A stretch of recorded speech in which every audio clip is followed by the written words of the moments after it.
The direct market is in shambles. Well, it was in shambles. I'm not talking about today's direct market. I'm talking about the direct market circa 1997. By that point, things were really bad in the comic book industry.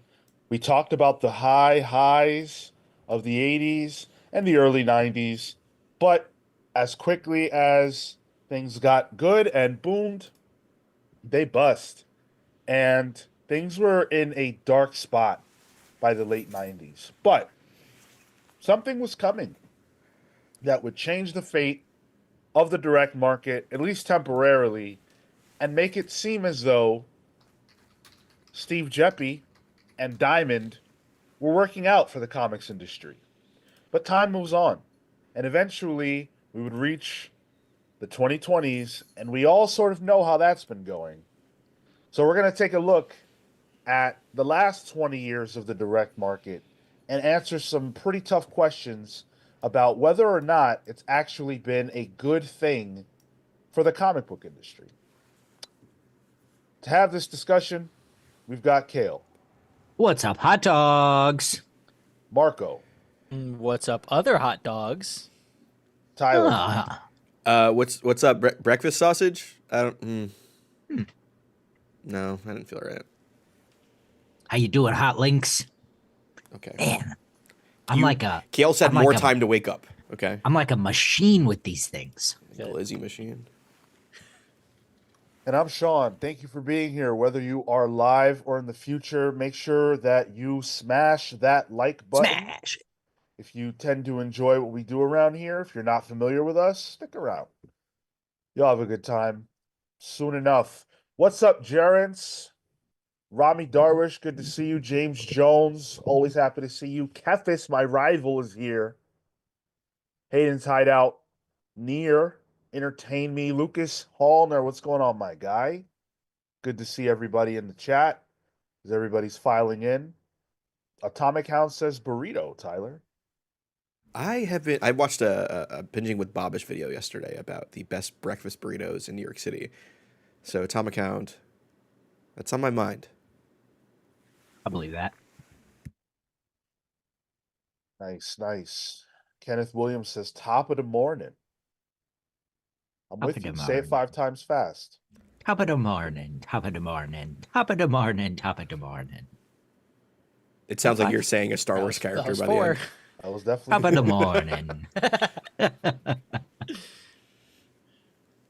Hey, Marco, how was Pre-Pals? That was fun, dude. I went up there and I went on my soapbox and I defended Onslaught to a mass of people. I mean, the rage that was cult. No, I'm kidding, dude. It was good. We had a good conversation about it. There were some questions on like whether people should start it. They shouldn't. And Wait, for wait. anybody So your defense of a book was don't read it. No. Those are the questions that were being asked. Got it, okay. At me, and I gave my honest opinion about how I enjoyed it, how I thought that the story worked, how the art was strong, and went into kind of like the history of it as it relates to the show. For anybody wondering, every Saturday morning, the pals in the Discord, the listeners meet up to do a pre-pal show. So for anybody who might want to tune in, join the Discord, and just continue the conversation around comics, they invited me to do what they're now calling the Defender series. Start the conversation around comics, not continue it. Continue. Well, if you're new, you want to start, everyone's first. I heard today they're doing a post pals Good. in the Discord. PP? Again, this has nothing to do with us unless Yeah. we are like invited to do it. I mean, we can show up. We can show up. We might be in the chat, but yeah, actively, it's someone else is doing it. It's fine. Wild. And Cale, there was some chatter. They want to invite you to do a defense of Dark Knight Strikes Again. Ooh, I love that book. So I would do it. I'm with you, Yeah, I Cal. would do it. Atomic Hound. That is pure emotion. That book. Yeah. All right, let's get things started. with the deep dive portion of the show. We talked a lot last week about the 90s and the various disasters that unfolded for the comics industry in that decade. But I wanted to reflect a little bit on the numbers. We haven't talked too much about things from a number standpoint, and this is around the time where really good um, websites started to pop up that tracked the sales of comics and things like that.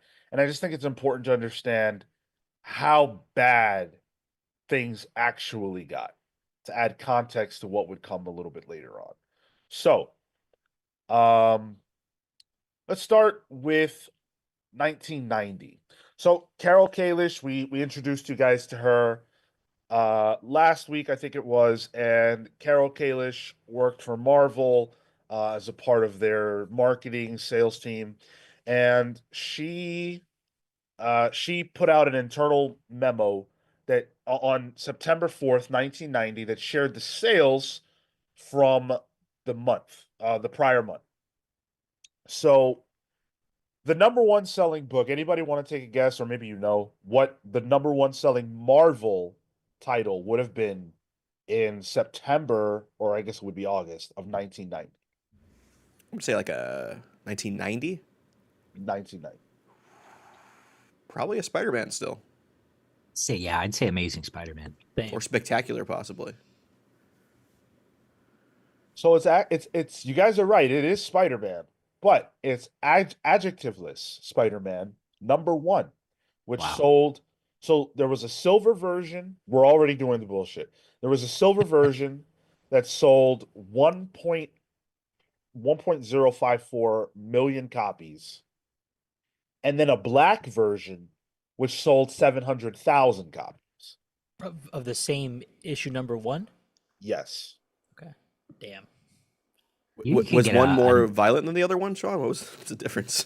Yeah. What was Cover. the gimmick? Yeah. Cover. You could get a 9.8 CGC version for £85 on eBay. That's not bad. Silver version. Maybe. Yeah. Yeah. And it's crazy to look at this list because, first of all, those books were dwarfing everything else. They sold way more than everything else. Because the third book is X-Men 265, and that sold 260,000 copies. Which, if a book today sold 260,000 copies and its number was 300 or 265, not number one, but 265, that would be absurd. Yeah. Even half of that number would be absurd today. But But the number is 265 is crazy in itself. Like, yeah, the 36, or excuse me, the 86. No, that's not what I wanted. That's too low. The 36th best-selling Marvel comic was RoboCop number 6 at 89,000 copies, Wow. which is incredible. yeah. And that was 36th. That was 36. Yeah. And number six. Yep, on number 6. It's insane. It's such a different comic book industry. It's bugged out to look at some of these, like fucking these numbers are just so high. Silver Surfer number 40 sold 100,000 copies. Sean, these are sell through, right? Well, they're in the direct market, so So that era's done. Okay. Okay. yeah, there's not even a for the purposes of the publisher, it's all sell through. Yeah. Now, by way of comparison, that's 1990. Let's jump ahead and let's take a look at 1999. By 1999, the industry is already well into its collapse. There really is not a lot of hope in the comic space at this time. Things are just not looking great. And so the number one best-selling comic. Do you guys care to take a guess as to the brand, like what publisher, what brand of book, and the amount of sales? Anybody want to? 99. Man, Batman. like Legends of the Dark Knight, sort of. Yeah, maybe. That's yeah. good. Oh, that's a good guess. 99. Yeah, I would have said DC for some reason. That feels right. I still want to say Spider-Man every time. I don't think that's I don't think there's ever been a point in history where that's been a bad guess. Yeah, I would say a Spider-Man. I'm not sure. 99 is such a blank spot for me. Or X-Men. Ooh. Spider-Man stuff. This is actually a very bizarre. Um, this is a very bizarre list. So the number one best-selling comic is not bizarre. It's Uncanny X-Men. That makes all the sense in the world. It sold 110,000 units, though. Yikes. So we've seen Yikes. the boom and bust happen right in the middle. We're not even talking about a decade apart. Yeah. Peak What win. was the number for the Spider-Man in 90? It was 1 million for the silver, and the black was 700,000. Wow. 10% of that. So, I wonder. You know what got big between that? Handheld video games. I wonder if it also hurt that the portable entertainment medium that is comic books, physical single issues, got ousted by other more portable forms of entertainment. Or the industry just had a self-sucking incident. And Yeah. Maybe the industry just collapsed. Maybe could have that's been maybe a bit of A, bit of B. yeah. Thor outsold Amazing Spider-Man this month. Whoa. Simonson at this era? 99? I don't know about that, actually. Yeah, no. I don't even know who it was, but I'm pretty sure it wasn't Walt Simonson. Earth X was coming out at this time too, which is kind of weird to see. Oh, wow. But every book in the top 10 still sold over 60,000. But this was a period at which Marvel was selling furniture. Like, that's how bad it got for the big two, for Marvel specifically, for the direct market of comics. And we're in the Diamond Age. Now there is no competition anymore. Capital City has sold out to Diamond. It's only Diamond now, and things are looking pretty dire. What's scary to me in 2025 is that these numbers were considered dire in 2025. Now they would be considered, holy shit, the comics industry is back. Yo, your book's doing what? 100? Holy shit! All right, big shot. Yeah. And we talk about like the comic in 2025 that could sell 1 million. No, I don't think. Elusive comic. We've joked. The Marvel Star Wars crossover. I don't even think that is doable. It would take something more than just those issues being sold in the direct market. Like, there would have to be another way to get them out there. Do you know? Do we know when piracy became more prominent in comics? Well, Hound points out the internet happened between 90 and 99 as well. He says there was overproduction, too many titles. Adam Warlock had 2 titles. That's how bad it was. I mean, did he have one for Magus? Each title had it for a split personality.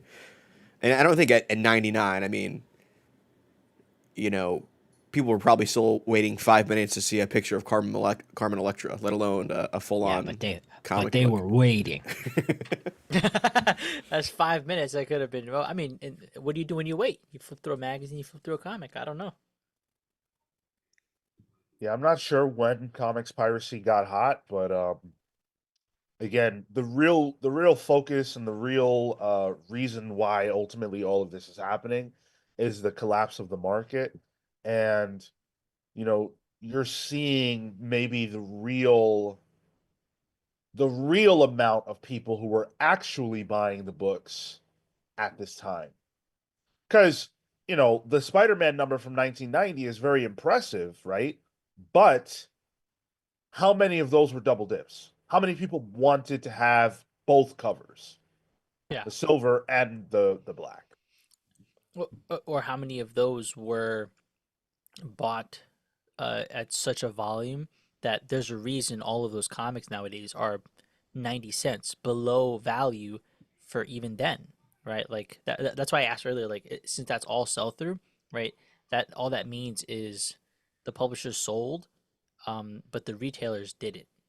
There's a gap there, and that's the rubber banding, that Right. volume.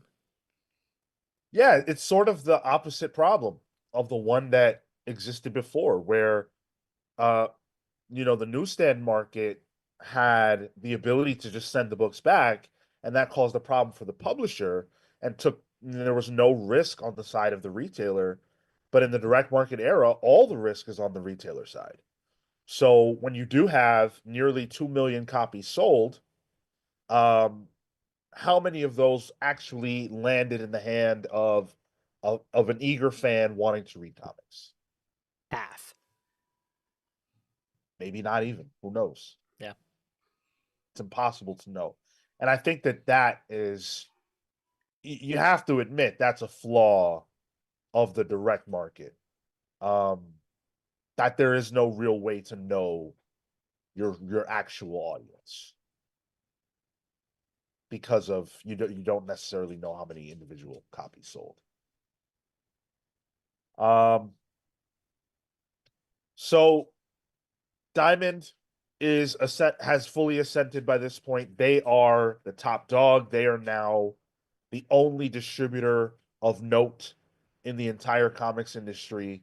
Um, Marvel tried their little gamble with Heroes World that went disastrously bad. They pledged themselves to Diamond as well. And by 97, it's a wrap. Diamond is the only game in town. I'm going to skip ahead a little bit and move over to the next big thing that happens in the comic book industry. And that's the development of Free Comic Book Day. Now, we have talked on this channel about the development of Free Comic Book Day before. It started in 2002. Joe Field of Flying Colors Comics in California was actually inspired by Baskin Robbins and their free ice cream night to create Free Comic Book Day. He basically baited Diamond into doing it by uh, writing an op-ed in a magazine that Steve Geppy and others at Diamond had read, and they decided, all right, let's give Free Comic Book Day a shot, and they gave it a shot, and it's one of the biggest things in the comic book industry. Do you remember your first one? Free Comic Book Day, specifically. No. Mine was 2006, whenever Umbrella Academy came out. Oh, It was part of that. Fun. I think mine would have been probably 2008 or 2009. I don't remember the year, and I don't even remember what I picked up, but I remember going to the shop for it, and it was a big deal. There were like streamers everywhere, not like Twitch streamers, like paper streamers, and balloons and decorations. And it was good. And I was new to comics, and it felt accessible. I don't think I ever like truly went. I only ever picked up comics during the week because I was only ever in the city for work, and so that was the only reason I would go. I wasn't in the city on the weekend otherwise, and if I was, I'd be doing something else. So like, I don't remember mine if I even went to one. Well, they were never giving out free issues of Swamp Thing, so why would you go? You know what? That's what it was. Yeah. Parker, you've never been to Free Comic Book Day? I don't think so, dude. Wow. Because I would pick up on Wednesdays for work, and then Saturday I'd do stuff, other things. Yeah. People in the chat saying when their first ones were Luna's was during Hydra Cap, so that would have been what, 2015, 16? Fun one. Yours was this year. So Nice. this month actually. Yeah. Awesome. Good year for it. Just 2 weeks ago. A vintage year. Free Comic Book Day is so important to the industry that I think a lot of people just assume that it's always existed or it's been around for like some really long time. It's only been around since 2002. So that's not tremendously long. And as we know, it's definitely at risk of not existing anymore at all. But it's played such an important role in getting comics into the hands of people who might not otherwise read them, getting kids' comics out there into the hands of young people. I don't remember the last time I was at Free Comic Book Day, but every time I've been there, you always see families. And I mean, how else do we get kids into comics? Like, your dad takes you, you're 5, 6, 7, and you get a free Star Wars or a free Miles Morales, and maybe that's your gateway into reading comics. It was whenever I'd go, it almost felt like a mini Halloween in a way. Like kids would be dressed up as like superheroes. They'd be getting like free books. I think they had candy at the one I used to go to. So I mean, even so much that I think Diamond started doing the Halloween books as well down the line, where they would give out like trick or treat books. But yeah, this is a big deal. Do we know when the publisher started getting involved? 2002. Oh, really? So there were Golden Label comics in 2002. Wow. Oh yeah. Okay. Oh yeah. It's not an initiative that would have worked without everybody's involvement. It needed the entire industry to get together to make it happen. And this is still at a time where that felt possible because the industry is very small. It was small in 2002. And when I say small, I don't mean like there was nobody in it. I mean that it was tight knit, it was close. This was still at a time where you could have a meeting with Marvel and DC at a convention, Yeah. and retailers could just talk to Marvel and DC. Marvel and DC used to play baseball together. Like, Yeah. I think that was up until probably, right around this point. Yeah, when things started to get more corporate, more money oriented, things like that. Um, Free Comic Book Day put has put millions and millions and millions of comics in people's hands. And it cannot be understated how important this initiative has been over the last 20 years. I really hope we don't lose it. I remember I would sometimes get. I was cool with my shop at the time where they would give me like extras. I would bring them to work, and I would just leave them in the break room for people. And then some people would be like, "Oh, I checked that out," because they knew it was me that left it there. So I would try to like extend Free Comic Book Day in a way. Oh yeah. I feel like it takes that too, right? It takes willing retailers Yeah. to make decisions like that to help the industry along.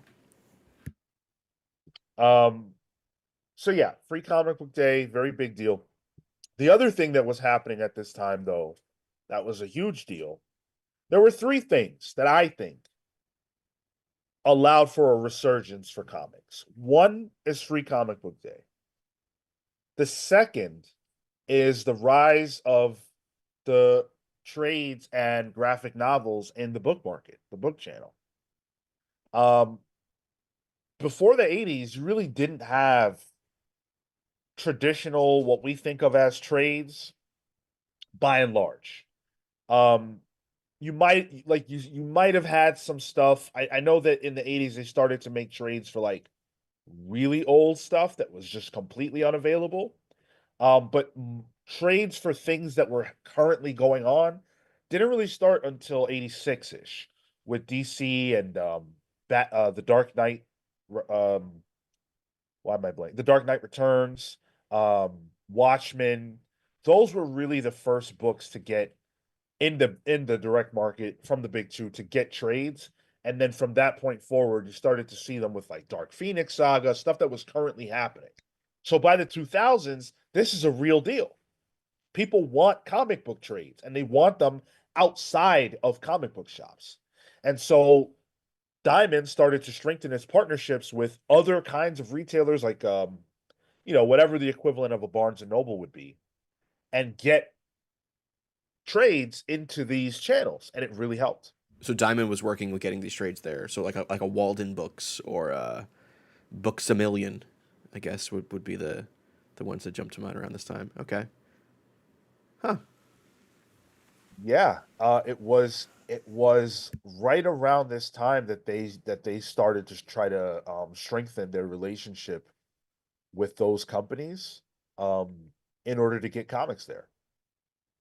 That's wild that it would have taken that long. Like no one had that thought, like let's compile this. Let's make this more digestible in bite-sized pieces.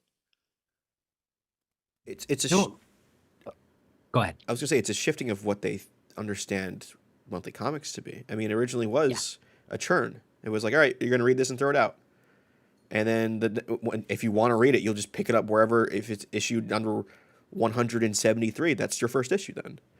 So the whole mindset of it changed, and then it became like, oh wait, no, there are storylines. This is a full-on story arc. This is a creative vision that can be collected in a bite-sized way. And I think the independent scene really helps with that. I think you've talked about that too at some point, Sean, even during this deep dive. But that really helped the idea of trades in the big two. ElfQuest. Yeah.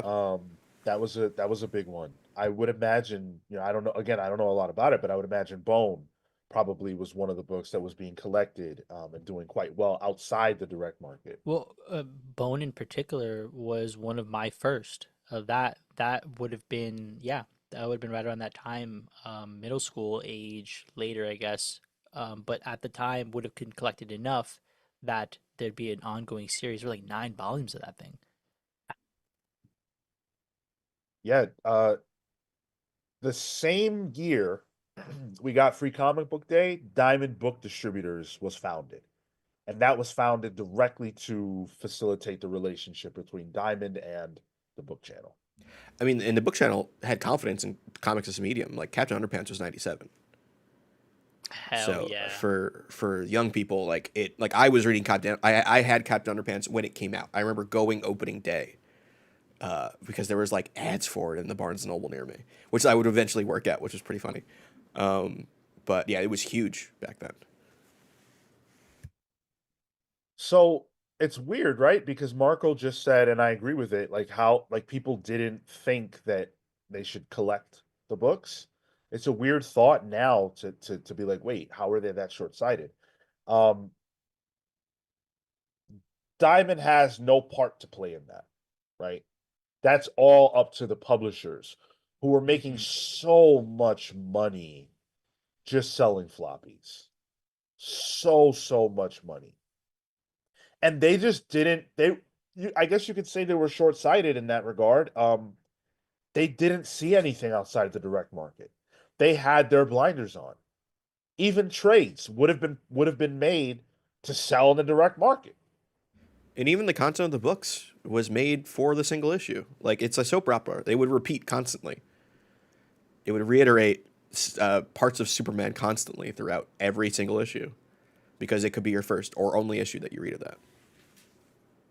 Yeah, which, to some degree, I guess that mentality was changing, had changed by the time that the direct market was thriving, because they knew that they were talking to the hardcore fan who was there every single month.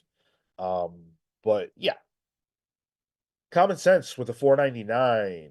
You read the last issue of Snot Girl, where Brian Lee O'Malley said he and Leslie Hung are no longer making single issues. They will make trades only. Volume 5 will be out 2026. Yeah, look, it sucks, I guess, but it's not a surprise.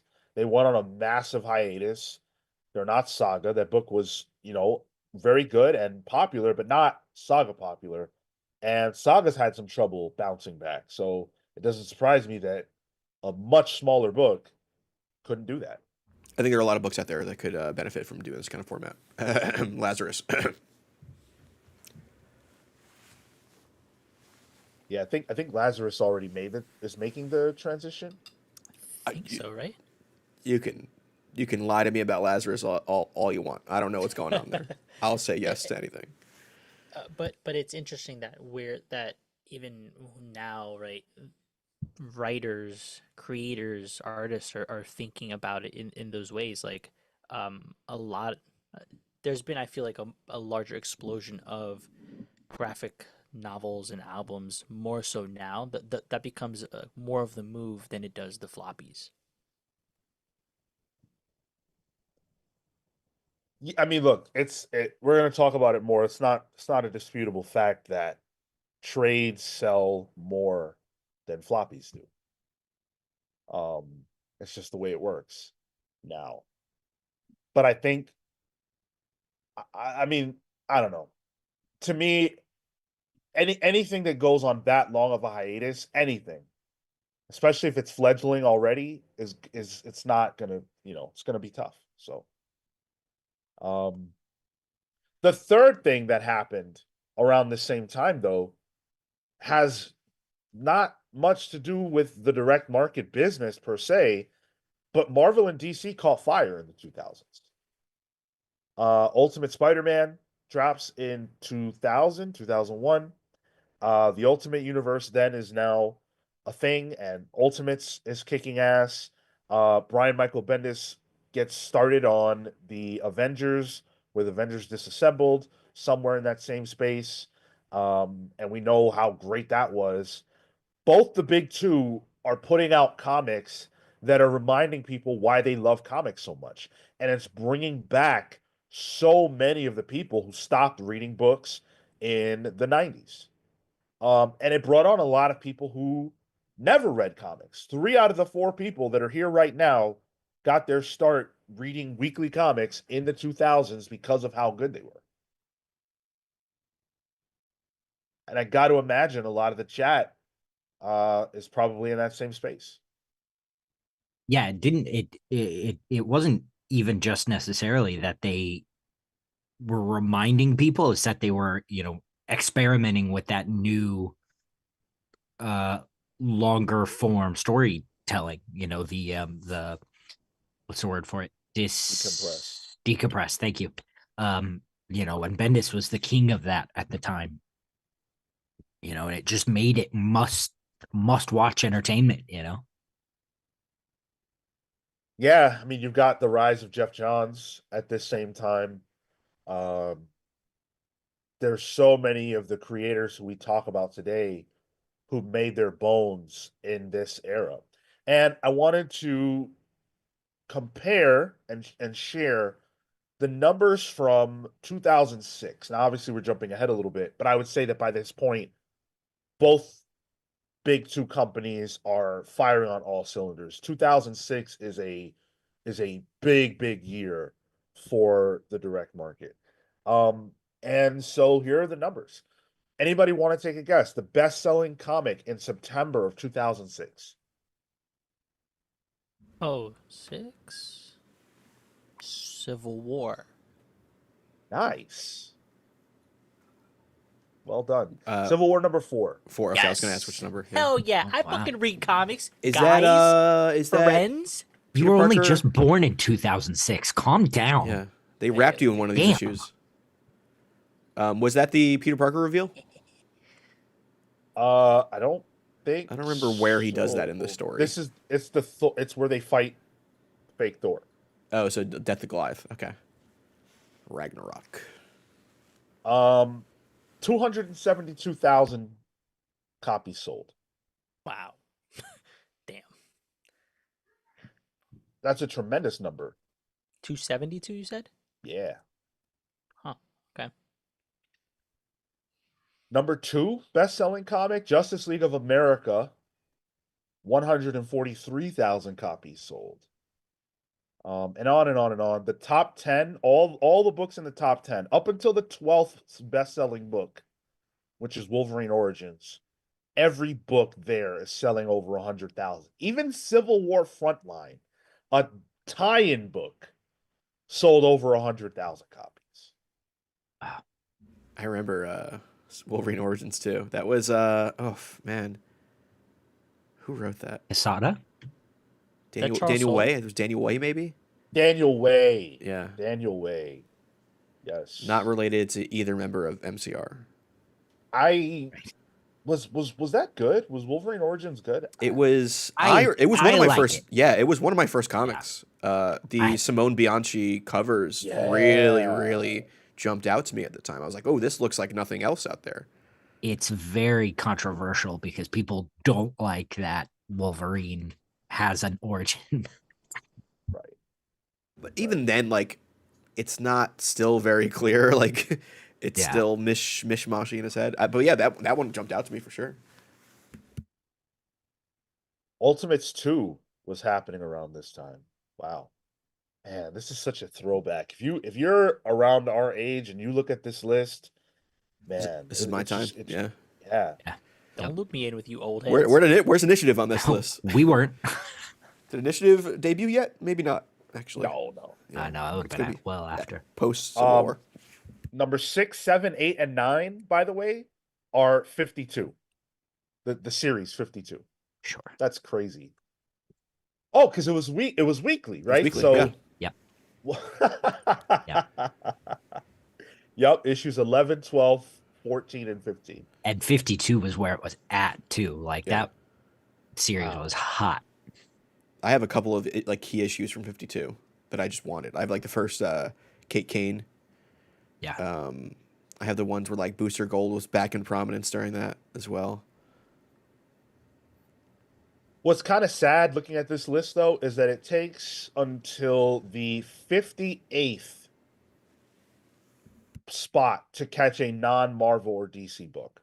And Yikes. it's Dark Horse, but it's Star Wars. Wow. Wow. The non-canon stuff. Yeah, Well, Was non-canon. No. Is it like a Tag and Bink? Is this what we're talking about? I have no idea. Oh, that was it was a Star Wars comedy book about two stormtroopers who were kind of the cause of everything in the background. But never mind. Hell yeah. But like that's the kind of stuff that Dark Horse was putting out for Star Wars at the time.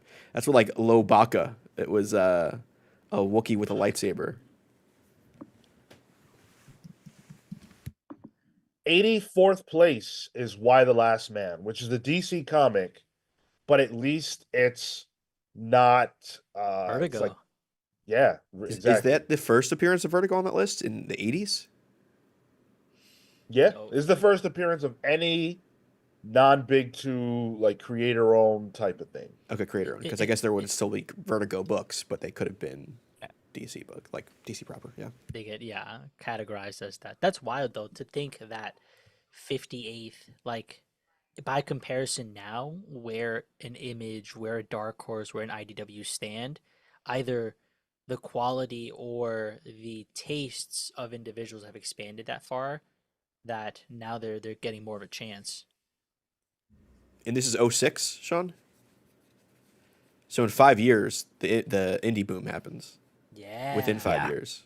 Wow. And I think that's 2010s, it. yeah. I think it's only around post Image boom that the other companies eventually figure out that they actually have to put stuff out that people want to read. Well, and I think it's so 99, 2000 to 2001 is when we start getting like Marvel Knights era stuff. And I think that really solidifies the creator, people have mentioned in the chat, but like feeling more like a cinematic style storytelling, which then permeates into creator own work later on the line, which is where I think the Image boom of the 2010s happens. That kind of style and writing for trades and all of that. I think the writing for trades, I think that's a good point. Like they had learned the lesson of write for the book for the arc, because that was a lot of Image was here's 5 issues, here's 6 issue intro, like Saga. Brian K. Vaughan has spoken about in the past how at issue 6 he had an out if he needed to, because he didn't know how it was going to sell, how it was going to deliver, because that was the initial intention, right? So like at that point, and he was a writer on what Lost, I think, and so the for me, what I always felt in an Image book was the cliffhanger at the end that was going to draw you into the next issue was always so strong and well done because he had to get ready for the next larger piece of the story that he was trying to tell. Yeah, by this point in comics, that's a pretty well trodden strategy for sure. It's just taking what works in single issue and expanding it out over the course of six, which is the same thing TV does, where you have to have a cliffhanger at the end of your issue, but also the end of your episode, but also the end of your arc and the end Right. of your season. It's just, just sequential storytelling. Um, 103rd best selling book, The Walking Dead. Never heard of that one. Is that well known? Huh? Well, it's 103rd, so no. What issue, Sean? What issue was it? It's issue 31. Okay, so we're in Charlie Adler at this point. So 31, we're probably towards the governor at this point. So this is It's probably sold where it starts eating up. it sold 21,000 copies. Civil War #1, which is 3 months ago, did better than The Walking Dead at this particular month. And Walking Dead, the TV show was what, 2014? No, 2010. Wow. Again, it's that quick ascension of that creator-owned Yeah. style. The And indie if you've stuff. got a decent memory, you'll remember that in 2011 or 12, the best-selling comic book was The Walking Dead #100. Yeah. Also, the issue that got me to drop the book. Yeah, wow. Crazy. Crazy. And It's wild and to you can say that a lot of the writers at this time of the big two books were the writers of those books, those indie books that were huge in 2010s. Like Kirkman he was writing fucking Ant-Man for Marvel around this time. Where's Irredeemable Ant-Man on that list? I don't know what year that is, but it's around this time. Well, you're not probably paying the bills with 20K in sales Yeah. at this time, so gotta. Yeah, Kirkman told me I was a sicko for liking Irredeemable Ant-Man, so thanks. Wow.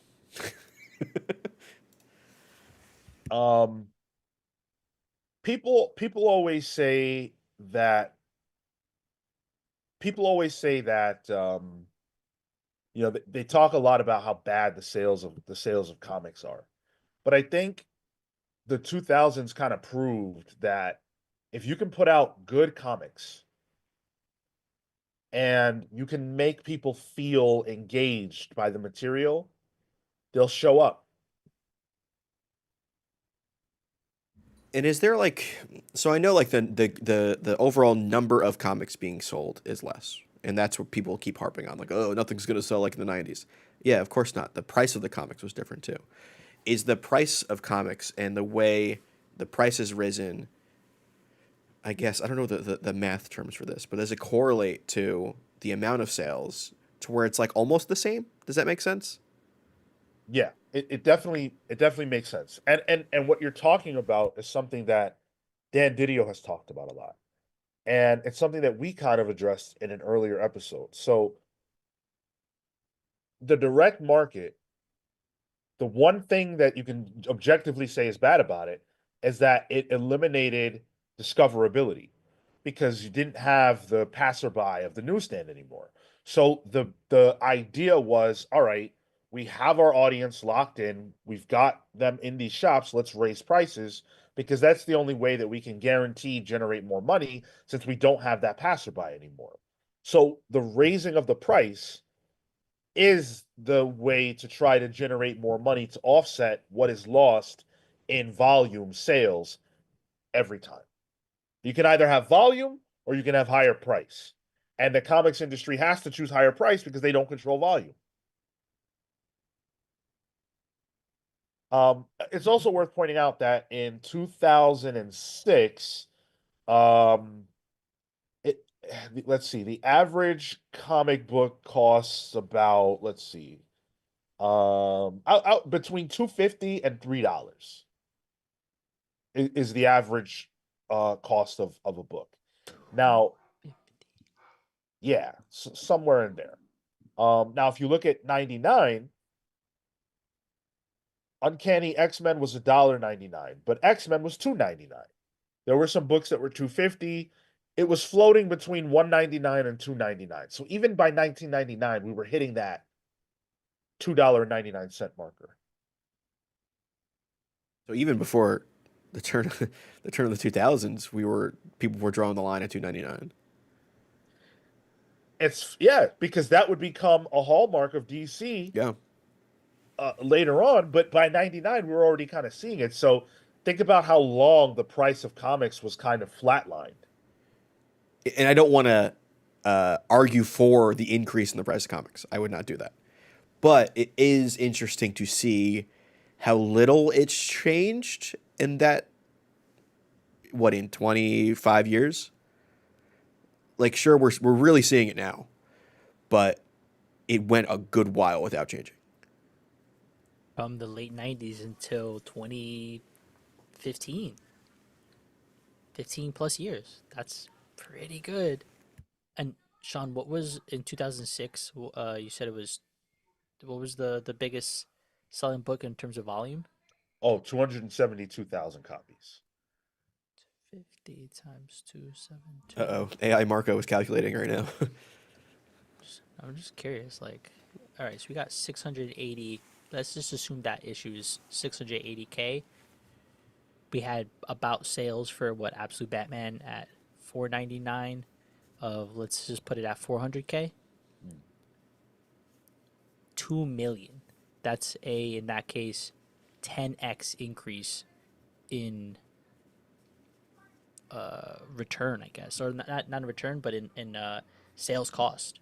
Yeah. Huh. Now, of course, you're talking about a slightly more expensive book that sold More. better than Civil War 4, but your point stands. That charging more directly correlates to being able to make more money when the amount of purchasers is presumably down. Right, and you're still in the advantage because if that book hits off, well, you're making bank now. Right. Exactly. And this is all Shoot. a direct response to feeling out of control in the 90s. It's a grasp for control. Shu Patel in the chat says, we're comic book guys. Of course we're price insensitive. Tom account, price insensitive, taking hold. I feel my wallet shrinking. Shu Patel just getting greasy chicken bake stains all over his comics with this one. I feel like there was a lot of concern not to try to fleece the audience after what happened in the 90s. And I also think there was a different mentality about geek culture. Video games were gamers were considered very price sensitive. When you think about how long the video game stayed at $60, that was always like, if you cross that threshold, we're out of here. Fuck you. Now, video games have price jumped to $70, and the Switch 2 is going to be $80 games, if I read correctly. And I think they're saying that even about the next Xbox or whatever. So we're seeing the price increase happen more rapidly than it was before. Comics, same boat. We almost hopped past $3.99. We went from $2.99 to $4.99, it feels like. Yeah. And it's almost like they don't give a fuck anymore. Don't think they do. Why not? You're making more money off of it. Yep. And I think the emphasis from higher ups requiring these things to be more lucrative for the business is more emphasized nowadays. Well, but you're also right. Like it's that concept of like value extraction. You're continuing to push on that consumer as much as possible, and for them, what they're seeing is we haven't hit the plateau of costs yet. Oh, you know what? Keep bumping it up. That Lex book, $10. They'll buy it, right? Let's see where that curve hits. And to be honest, it hasn't, because there's 70 plus of us right now who are just gonna fucking buy the books. I mean, Pete Collins here says a good point, but are the margins actually better? Are they the same? Prices go up for consumers, materials, printing goes up too. Creator rates mostly the same. Jeez. And value of the dollar is different. Notice where everything stays the same is when it comes to paying creators. But Yep. no, but those are good points. Like, so even though they may be making more, like in that comparison between Civil War 4 and Absolute Batman, they might have bigger overheads. So what they net out, we don't know. We don't have that information. Yeah, I mean that's valid, and I think um trying to keep prices down is something that we know they've tried to do it, but at the same time, um, they're willing to do it. They're willing to raise prices if they feel like they need to. I never really think about like, oh, they're just trying to fleece us because there are all those other factors, but at the end of the day, the price going up isn't good for us. It's not good for the Yeah. reader. It hurts the reader.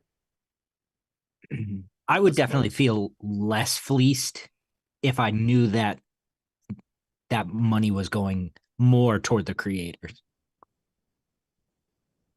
You know, Yeah. like the people that write Spider-Man have to eat. Wow. Yeah, of course. Come on, they get to go to the doctor. Hey, yeah. Well, listen, I mean, we're talking American You're going a comics. little We too know that far. that's not going to happen. You're going too Not at far, this economy. Marco. A creative field job that also has healthcare? Come on. They'd have to be employees to get healthcare. There's not a lot to really discuss about the intervening years. The biggest thing that happens in the 2010s is definitely the rise of Image and the rise of indie comics. And again, what happens inside the books in those comics is really attracting people. I think a lot has been said about that era of comics. They're really good. There were a lot of really good comics, and not just that they were good, they were different. We talked at length about genre and how it disappeared from the market. And one of the positive elements of the rise of Image and indie comics is that it brought genre back into the forefront, even though it wasn't necessarily happening at the big two, it was happening in other spaces, and you could finally get some different flavors of comic again. And that changed the game. It what it did was it allowed people to find things that spoke to them in comics. I think it brought women back into the fold in a major way because uh, Marvel and DC were not trying to appeal to women. They just weren't. And I'm not saying Image was making a concerted effort, but there were creators who, wow, happened to be women, and they wrote what they knew. They wrote what was interesting to them.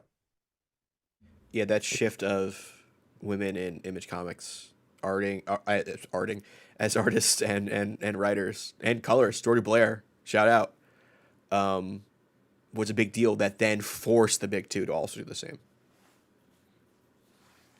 It's interesting to see the like these waves of influx. Like I'm noticing now, oh, that's the point that like you guys mentioned, '06, early 2000s, those were your entry points, right? My the next wave that came for me was the Image boom.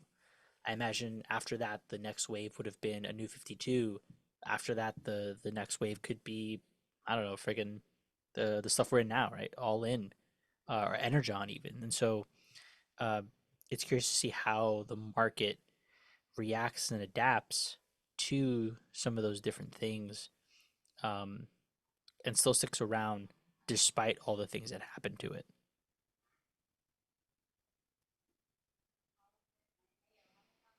Uh yeah, I mean, I think getting back bringing women back into the fold, or maybe into the fold for the first time, I think was just so huge. Um, the comics industry has such a vast history of women making an impact, and they're almost non-existent in terms of behind the scenes stuff creatively in the 2000s.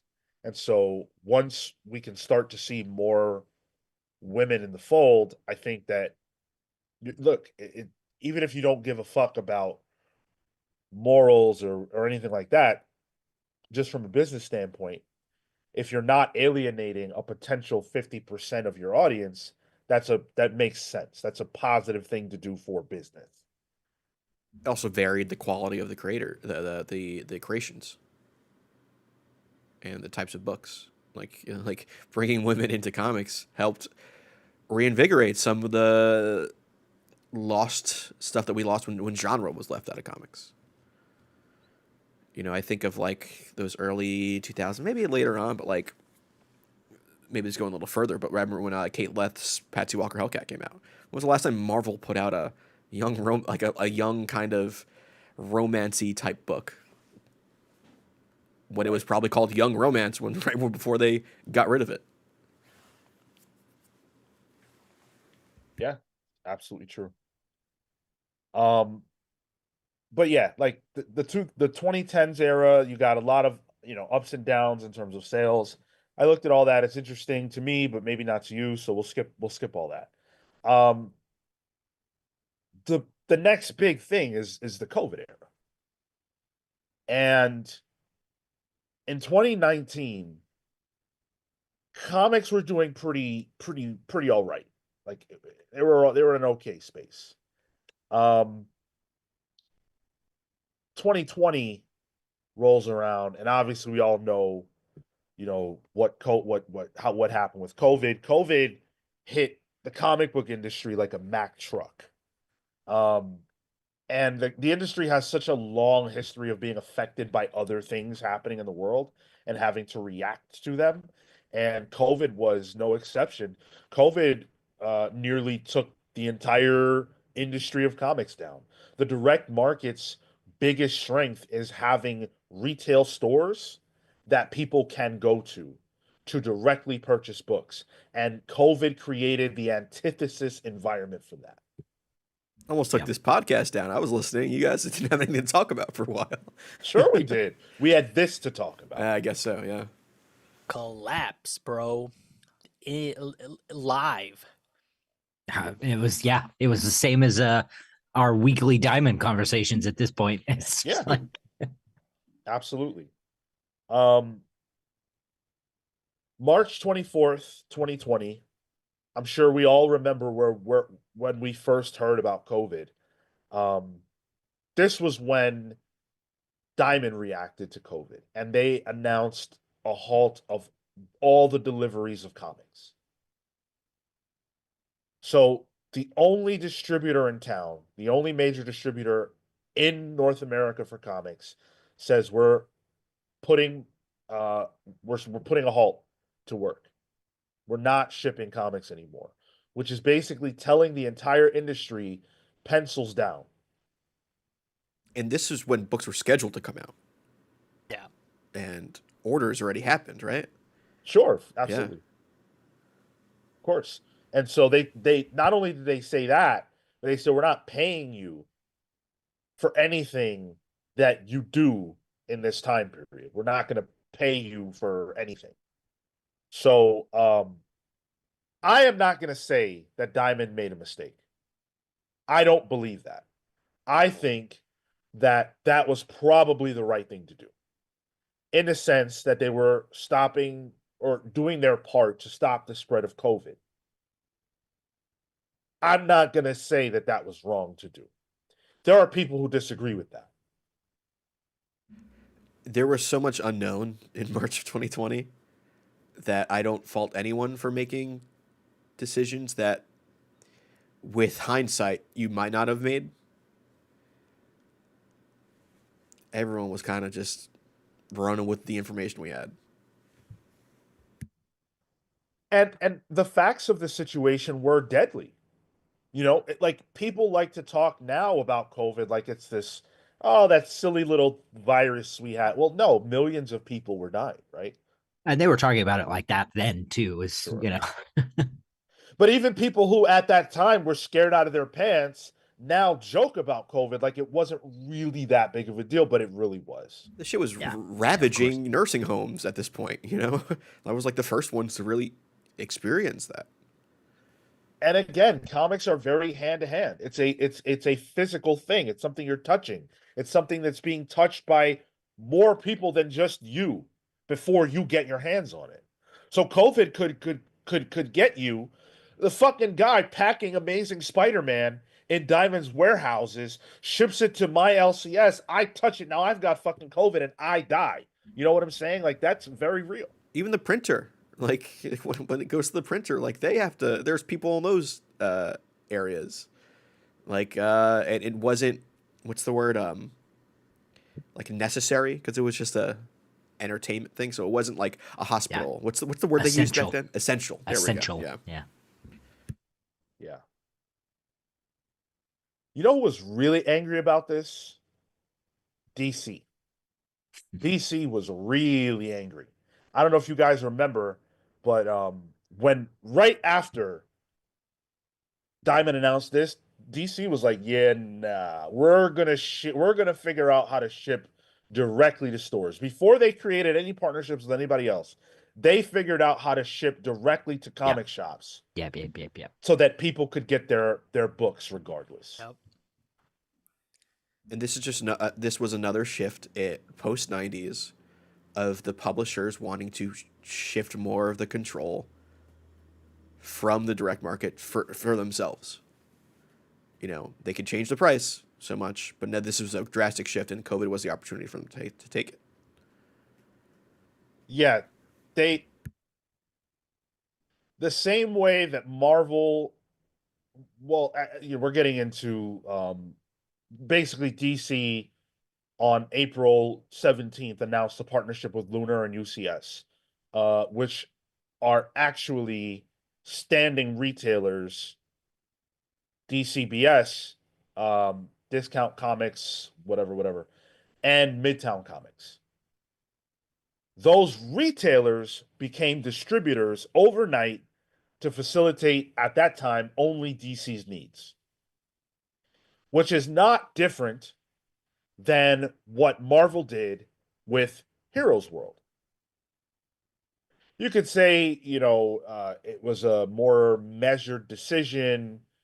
You can make any argument you want, but just optically, it's easier for me to understand now why people were so mad about it, because if you've been in the game since the 90s and you look at that, you're going, it's Heroes World all over again. They're fucking killing the industry. And what I remember coming out at this time too was like, didn't they ship better? Like weren't the comic books more safely managed? Like, because Diamond's quality had gone down by this point too. And I remember people were saying like, oh, these new distributors, my stuff is all in like bubble wrap. Like, it is perfectly packaged. Probably because they're new. They have to do this. They have to kind of show off. But even then, that kind of showed the lack of care that Diamond was putting in at this point.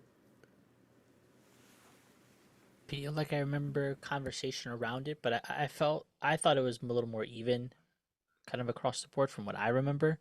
There are definitely instances of that, in the same way that there were instances that this shipment of Diamond made it. But I also remember there being delays in shipment because it was also new. Everything had to come happen so quickly. Yep. So there was good and bad to it. It was not smooth.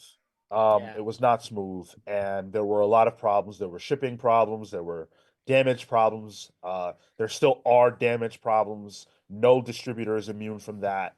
For some reason, all these years down the road, no one has figured out how to package a comic as to avoid damage. I don't work in the industry, so clearly there's something hard about that I don't understand, because I think about it as putting a fucking thing in a box. And how hard could that be? But clearly it's tougher than I'm imagining. It's gonna hit a corner. Well, I mean, have you ever seen the way people treat those boxes? Like, yeah, True. People will be You taking got, left turns at 80 yeah. miles an Yeah. hour, dude. you've got the people in the distribution, and then you got the truck, And then you got the people taking it off the truck. And then you got the workers. And you're saying taking it off. They're chucking it. Oh, Yeah. yeah. Yeah. Heads up. Thunk. Yeah. So now we have a problem where retailers are going, wait a second. You made two retailers into distributors overnight, our direct competition.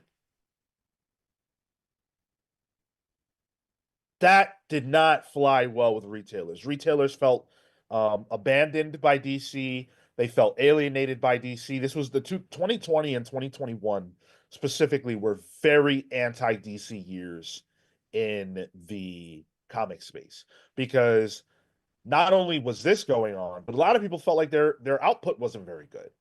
And so the narrative around DC stayed negative for a couple years there. That wasn't Dark Crisis yet, right? No, Dark Crisis was like 3 years ago. 2023 or something like that. This would have been Infinite Frontier right beforehand. Yeah, maybe even before. Yeah. Yeah. Before that, Infinite Frontier, I think, was the light at the end of the tunnel. I think you're right. Yeah. 2021 relaunch, New Justice. This would have been 2018. the Bendis era of DC. This is JR's Gorilla Grodd. Black Adam and what's the Bendis event Leviathan. Leviathan. Yep. Yeah. Oh God. Man, Bendis was coming, but your orders were not at this point. Oh, Dark Knight's Metal. Yeah, around then. Yep. Atomic Hound says my LCS had a 100% damage rate on their Godzilla versus X-Men box this week. I think that is appropriate for a Godzilla comic. I think that was a good gimmick. Good choice. Haha. Especially a Godzilla versus comic. Yeah. I'd expect it to be a little damaged. Yeah. I think people make a lot out of Diamond's problems when it comes to packaging comics, but it's look, Diamond has their problems, but every Diamond's not distributing Marvel comics anymore, largely. So I don't see that narrative spinning about Penguin Random House. That's why when you go to your comic shop, you need to finger through all the issues and find the best one. Yeah, I do just that. go through all of Yeah. it. Leave smudges on the book Yeah. as you do it. Make Yeah, sure you make eat sure you eat a people- burger beforehand, like a Five Guys. Actually, maybe not a Five Guys, because then you can't buy like 3 books at that point. More than that. Okay. Now. Yeah, I haven't gotten out of Five Guys for less than $20 in years. Oh, they just introduced a combo, first time in history, so they're learning. Wow. That's your Bring the cost down to that's your 50. fat boy news break right there. Steve Geppy made this statement around this time. He said that the comeback would be bigger than the setback. Diamond's comeback, the industry's comeback, would be bigger than its setback. He got a lot of flack for that. A lot of people challenging that notion as publishers continue to leave Diamond in droves. Once DC did it, very anti-DC sentiment. Marvel, Image, and basically everybody would follow suit. I mean, we're at the point now today in 2025 where Diamond is making a big stink about the fact that they still get to publish Distillery, because Distillery is one of the only major publishers that still messes with Diamond for their direct market stuff. What's your favorite Distillery comic, guys? The one I haven't Shit. read yet. Yeah, the one that's sitting in the bookshelf. Oh, you managed to get one though. Surprise. The only one I could get. Yeah. I couldn't get it on digital. I mean, I've never had a problem getting a Distillery book. I've never looked for one. Yeah, that's my You issue. gotta- Yeah. I feel like I remember being for the shift, like the for DC to switch over, the introduction of competition, like um it made sense from a business standpoint. It aligned with the contracts. I yeah, ultimately I think it's a benefit. Yeah, my thinking, I didn't have a podcast at the time. My thinking was like it could only be good to have competition in the field. Diamond's been around for a while. Um, it could only cause them to then step their game up. But I do recognize from a retailer perspective, this was annoying as fuck uh, because of how decentralized everything became. Yeah. And that's still something retailers complain about today, having to use all these different point of sale systems. I mean, most retailers today uh, have spent more time, not even just today, in the history of the direct market, there's been more time where Diamond was in control of things than there wasn't. So they've gotten used to only dealing with one distributor. And once that became two and three and four and wherever we're at now, created a lot of extra work for retailers who aren't making any extra money from that. So I definitely sympathize with them. But it's hard to argue that it did also create um, a competitive environment from a distribution standpoint. But actually, not even really, because there's still exclusivity. It's just about who can distribute your books. Back in the day, anyone could distribute your books if you made an agreement with them. Nowadays, they have these exclusive contracts, so we're really not seeing that kind of competition. It now it comes down to, okay, like are the prices comparable? Yes, it's just a choice, but then also it's now in the benefit of each of the distributors to try to get as many people, because that helps their discounts in volume, and ideally that gets passed on down to the publisher, whether or not they pass it down to the consumer, which they won't, but that ends up being the balance now. I think that's going to be interesting, where what happens when maybe an image shifts over to one of the other ones, if that ever happens, right? That becomes a more interesting conversation, because now, let's say the Lunar who has them has to make up the difference for that volume. It becomes volume games at that point. Yeah. And the comics industry has almost always been a game of volume, as you put it. Um, but I think, now when you're looking at how Marvel had Penguin Random House has Marvel, they have I'm not even sure, whoever they have. Then Diamond has theirs, then Lunar has theirs. Um, I kind of wish it was a little more fluid. I kind of wish it was a little more fluid, but what are you gonna do? I just don't feel like this was the point. Um, So Image made a pretty big deal of separating from Diamond. Todd McFarlane, I don't want to go over everybody. I'll just read this quote from Todd. Todd McFarlane spoke to Forbes and he said, quote, "It's not healthy in the long run for one person to hold the fate of the entire industry." That being Steve Geppy. Right. Yeah. It's a good point. That's a good point, Todd McFarlane, is a sentence I didn't think I'd be saying. From But it's a the point. It happened to be, right. Like it happened to be, and that was the way that it functioned until it didn't need to anymore. So I don't even know if that's a fair statement. And I think that what you just said, Marco, is a big part of the conversation that I'm hoping to have. Steve Geppy is is the one man that Todd is talking about. And a lot has been made of Steve. A lot of people point the finger at him for the state of the industry, for the state of the direct market, over the years. Um, does Steve Geppy behave like a guy who has the keys to the kingdom and wants to just do whatever he wants and run amok?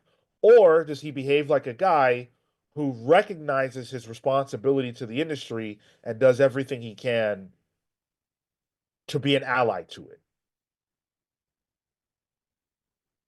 I personally, well, there are other people who have statements to make about Steve Geppy before I need to share mine. Steve himself said, to quote Stan, and I read this last week, but it bears repeating. To quote Stan Lee, with great power comes great responsibility. It suddenly became even more of a focus that the weight of the industry was on me personally because any decision I made would be felt by a lot of people. So weighing Todd's statement against that one, maybe you can make the argument that Todd is right. Maybe Steve Geppy, regardless of his intentions, shouldn't have that much power and shouldn't have that much weight on his shoulders. Maybe the responsibility should be spread out across multiple companies. Yeah, I could see that. Ideally, that would have been the situation. Competition. This is still a capitalistic society, and so like that foundation makes sense. And I think in that case, yeah, he's right. Like had this happened earlier in a different form, I wonder where we would be. We'd be at maybe like the fixing part of the distribution end for 2 or 3 or 4 companies. Even in a contingency scenario, one goes down, we have the backups of, several others. It might, I have to imagine it would be a safer industry. Good point. Right. Because this wasn't a fallback for DC. They had to initiate that change. Yeah. Joe Field, as it relates to Steve Geppy, said, quote, I've always appreciated his positive outlook, his willingness to take the competition head on, and his ability to build a team that gets things done. And I think that's a good point. Steve Geppy competed. He competed to get not even not intentionally to get to the point where his company was the sole distributor. It just worked out like that through years of fierce competition where the goal was to make your company as good as it could be, but in the by the nature of capitalism, in my mind, inevitably you reach a point where this happens. You eat your competition. People complain about Amazon, right? There was a time when Amazon did not exist. So what happened? Amazon came around and it did things better than other people, other companies. And we can talk all day and night about Amazon's shitty practices. They are shitty in a lot of ways. But if you're talking purely business, Amazon killing other businesses is good for Amazon. And it's a byproduct of competition. Amazon killing other businesses is good for business. One business. Well, one business. Well, I guess that could be said for any of the businesses, right? Like ideally, Yeah. yeah. I've got more quotes because I think Steve Geppy gets a rap whether it's deserved or not, and I wanted to present people who have thoughts about him. What kind of a guy is he? Diamond made an agreement to buy Comics Unlimited in 1994, but during the time before the deal closed, the comics industry went into freefall. Ron Foreman, who co-owned Comics Unlimited with Walter Wang, said Geppy would have been within his rights if he tried to renegotiate the sale or price scrap the deal to reflect the shift in the industry, but Geppy never did. Quote, Steve Geppy was as gentlemanly and reasonable as anyone we ever dealt with, Ron Foreman said. We got our 120 checks, each on time. We always remained friends. Here's another one from Joe Field. It may be too soon to take a long view of Steve's legacy because it seems there's a few more chapters left to be written. Looking back, it's clear he has been an industry mover, innovator, and a key person in the history and the health of the direct market. We may have some discussion about whether the direct market is a thing of the past, but Steve's place in shaping the comic specialty market is undeniable. Yeah. I feel like that's where we're at, right? Like we we're at that point where another year from now we're looking back on Diamond for what it was and making sense of the new future that we have to wrestle with, or that publishers have to wrestle with. Because from a business standpoint, publishers have moved on. You Yeah. you can't do anything else about it. You can't go backwards now. That's it. And more of the smaller publishers are either there was chatter about it in the chat as well. You know, Penguin Random House now owns Boom Studios, right? And there are other players in the field who are picking at the scraps of Diamond. So we are looking at the rearview mirror now. Diamond sort of at this point in the narrative feels like that one night on the bridge in where it's like it's just a flesh wound. Like, okay, buddy, you have all your limbs are cut off at this point in Monty Python. And Just a flesh wound. Yeah. Yeah.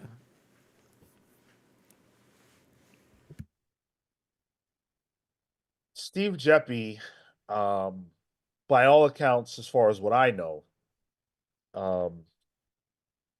seems like a guy who cares a lot about comics. Seems like a guy who really, I mean, he invested every single thing he had to make Diamond a thing. If Diamond never becomes a monopoly, I don't know where the comics industry is if Diamond doesn't become a monopoly. I'm not saying that monopolies are good. I don't believe that. I think in this specific case, because of all the chaos that happened in the 90s, having things centralized helped keep the comics industry afloat when numbers were so bad and so low and they needed leadership. It's like a Infinity War, Doctor Strange coming up with all of these potential things. The only one was Diamond to save comics in the 90s. For better or for worse. Like, yeah, Tony Stark has to die, but at least comics exists. Well, I mean, if we'd had some real business people in the field, we might have been able to avoid that situation early on, but there were never real business people in the field of comics. Yeah. It was people became business people because they got into comics. Exactly. Yeah. Yep. They stumbled on it. That's kind of the beauty of the industry, but also one of the tragedies of it. If you had real business people in the industry, the business would have been better, but at the same time, it wouldn't have been built with heart and love and care and a lot of pain, yes, but there's pain in every industry. I think it's definitely a benefit for the inception of comics, but it causes issues like where we are now. Right. It's a good with the bad type situation. The last bit that I want to get into comes from someone who I really, really respect. Milton Grepp. And we've got a couple of quotes from him and a handful more people as we close out. And Milton has some very, very interesting things to say about the industry of comics and the direct market. This is from ICV2.com. Quote, all the growth in comic stores relative to inflation was in graphic novels. Inflation between 2010 and 2022 was up 41%. Comic book sales in the direct market were up 40%, and graphic novel sales in the channel roughly 4.6 times as large in 2022 as they were in 2010. So what is he saying? He's saying that graphic novels are selling really, really well, better than singles. What's going on in superhero comics? the decline in periodical sales is related to a decline in the popularity of superheroes as a genre of comics. Superhero graphic novels represented about 14% of all graphic novel sales in 2022. 14%. We talk about superheroes on this podcast probably 95% of the time we're talking about comics. Wow. But outside, they represent 14% of all graphic novel sales in 2022. Do those graphic novel sales include manga? Quote, that's tied with what we call author graphic novels, which are creator-owned works, and lags behind kids graphic novels at 26%, and to your point, manga, which is 45%. And probably at this time, ironically enough, one of the biggest mangas is a superhero manga with My Hero Academia. I mean, shit, that changes every year. Well, yeah, there's a new hotness every year, yeah. Right.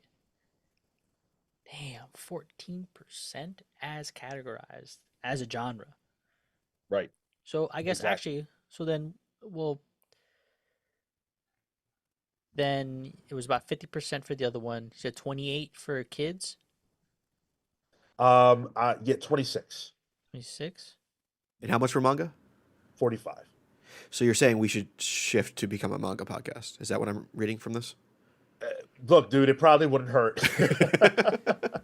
Well, if it's 14%, right? Or whatever's left over of that pie is the rest of comics, the stuff that we talk about, right? Then that's a 29%, 14% of which is superhero. So half of the remaining is that genre. So it's still prevalent. It's still huge with respect to the things that we talk about and the market that we talk about. It's half of it. It's not like it's being supplanted by indies. Yeah. Right. Like Kieran Gillen books or anything like that. The thing is that Milton is saying that it's that the superhero market is tied with creator-owned books in the graphic novel space, which I think, like, overall, objectively represents a good, healthy thing that creator-owned books are doing so well. But that's not good if you make superhero comics at the big two. You shouldn't be in that position. That's ridiculous. Especially when superheroes as an IP are bigger than any of these things. Exactly. Mm. Exactly. In any other space, right? Superheroes are dominant. But in the place they originated, they're struggling. Milton thinks he knows why. Prices are higher, but if people really wanted the comics with high prices, they'd pay the price and buy the comic. And all the other reasons why people might not be buying superhero comics, competition from social media, from streaming, from anything else people can do with their time and money, are true in other countries or at other times correlated with better comic sales. I've been in the comics That's interesting. business. Sorry. Yeah, no, why do you find that interesting? Go ahead. That, what if I'm hearing that right, people have Netflix, people have TV, people have Game Boys, music, name it. But at the same time, they're still reading comics and those sales are still as strong, but not with superheroes. Yeah, like it's not like there weren't fun things to do in 2006. Yeah. Superheroes or comics? Or like the aggregate of those comics, because I think that's a difference. Then that might mean that people are shifting away from superheroes into the rest, but the total number is staying the same. But that's what I'm putting forward is, it's the superhero market that we're sort of concerned and talking about, and the numbers of the superhero market. Correct me if I'm wrong, Sean. The numbers of the superhero market, according to Milton, are shrinking. Yes. But in every other market, every other aspect of the market, even though all those distractions are growing, the other aspects of comics are growing too. Is it because of oversaturation? Is it because superhero movies are so popular? Then that's the fix people need. That could be.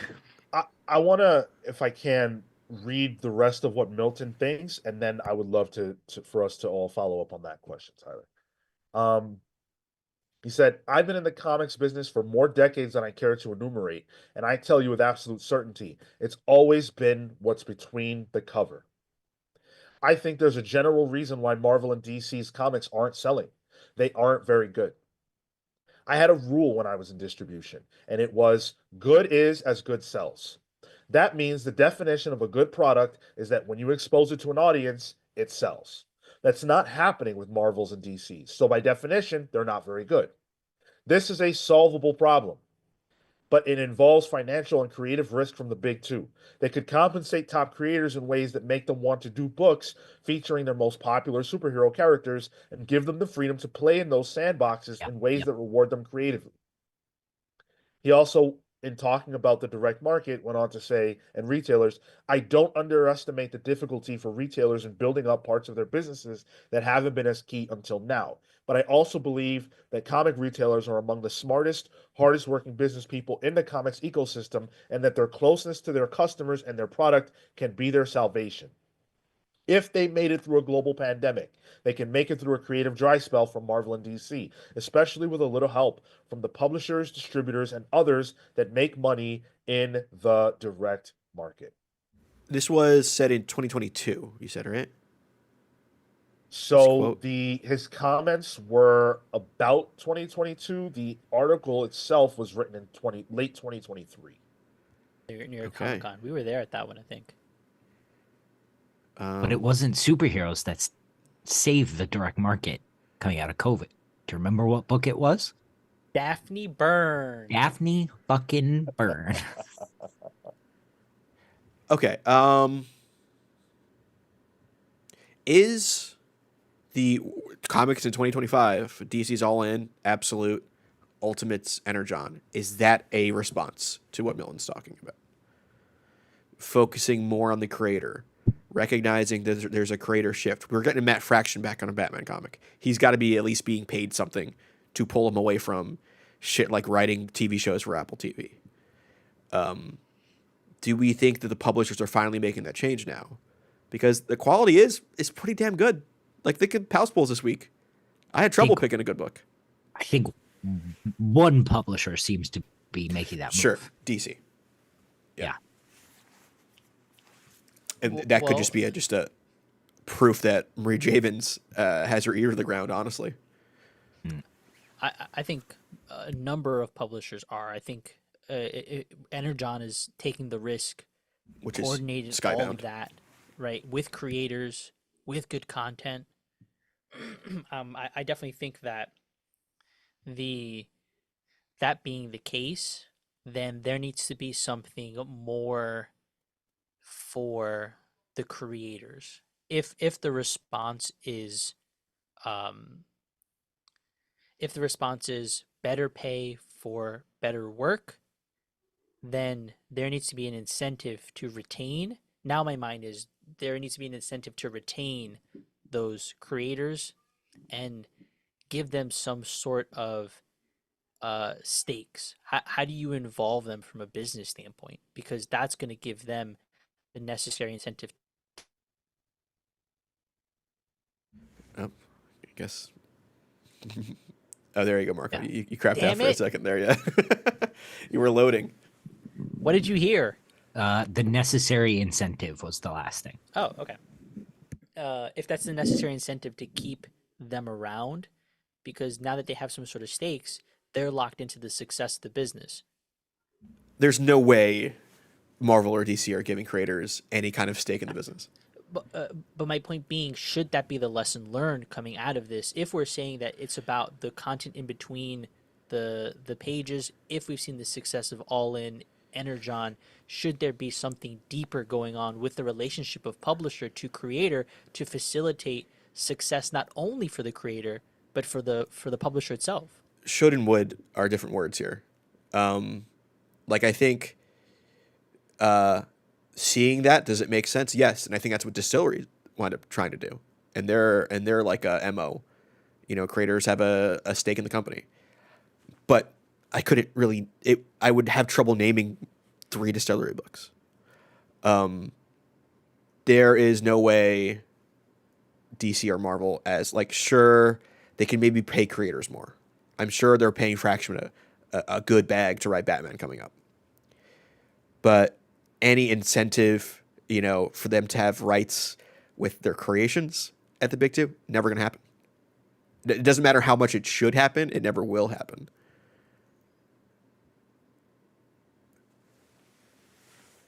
Go ahead, Marco. Sorry, I was gonna say, I think in that case, the loss is like, how do you lock in the individual? For me now, it's all retention, right? So, what if I pay you less, but actually, I change your contract?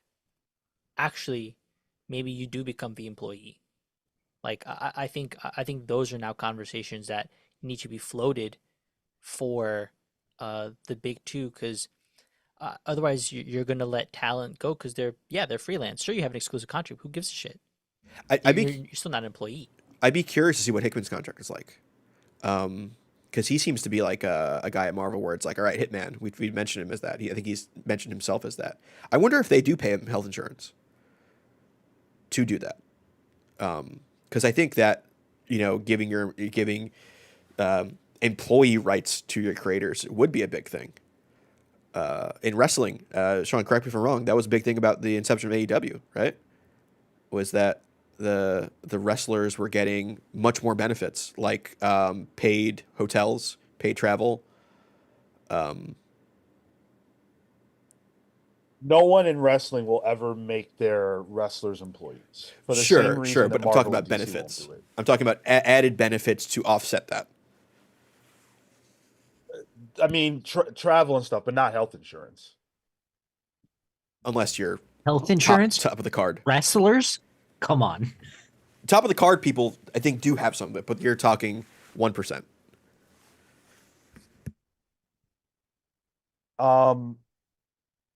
Look, Marvel and DC are never going to make employees out of creators. Maybe there's a rare exception, but that's just not going to happen by and large. It's a dirty game, but it's the way the game is played. There are other things they can do. One easy example is to incentivize creators more through backend. If your comic sells a certain amount, you'll make more money. You'll share in the revenue of this book. Hey, you put out a book, it sells more than 60,000 copies, which in today's market is a home run.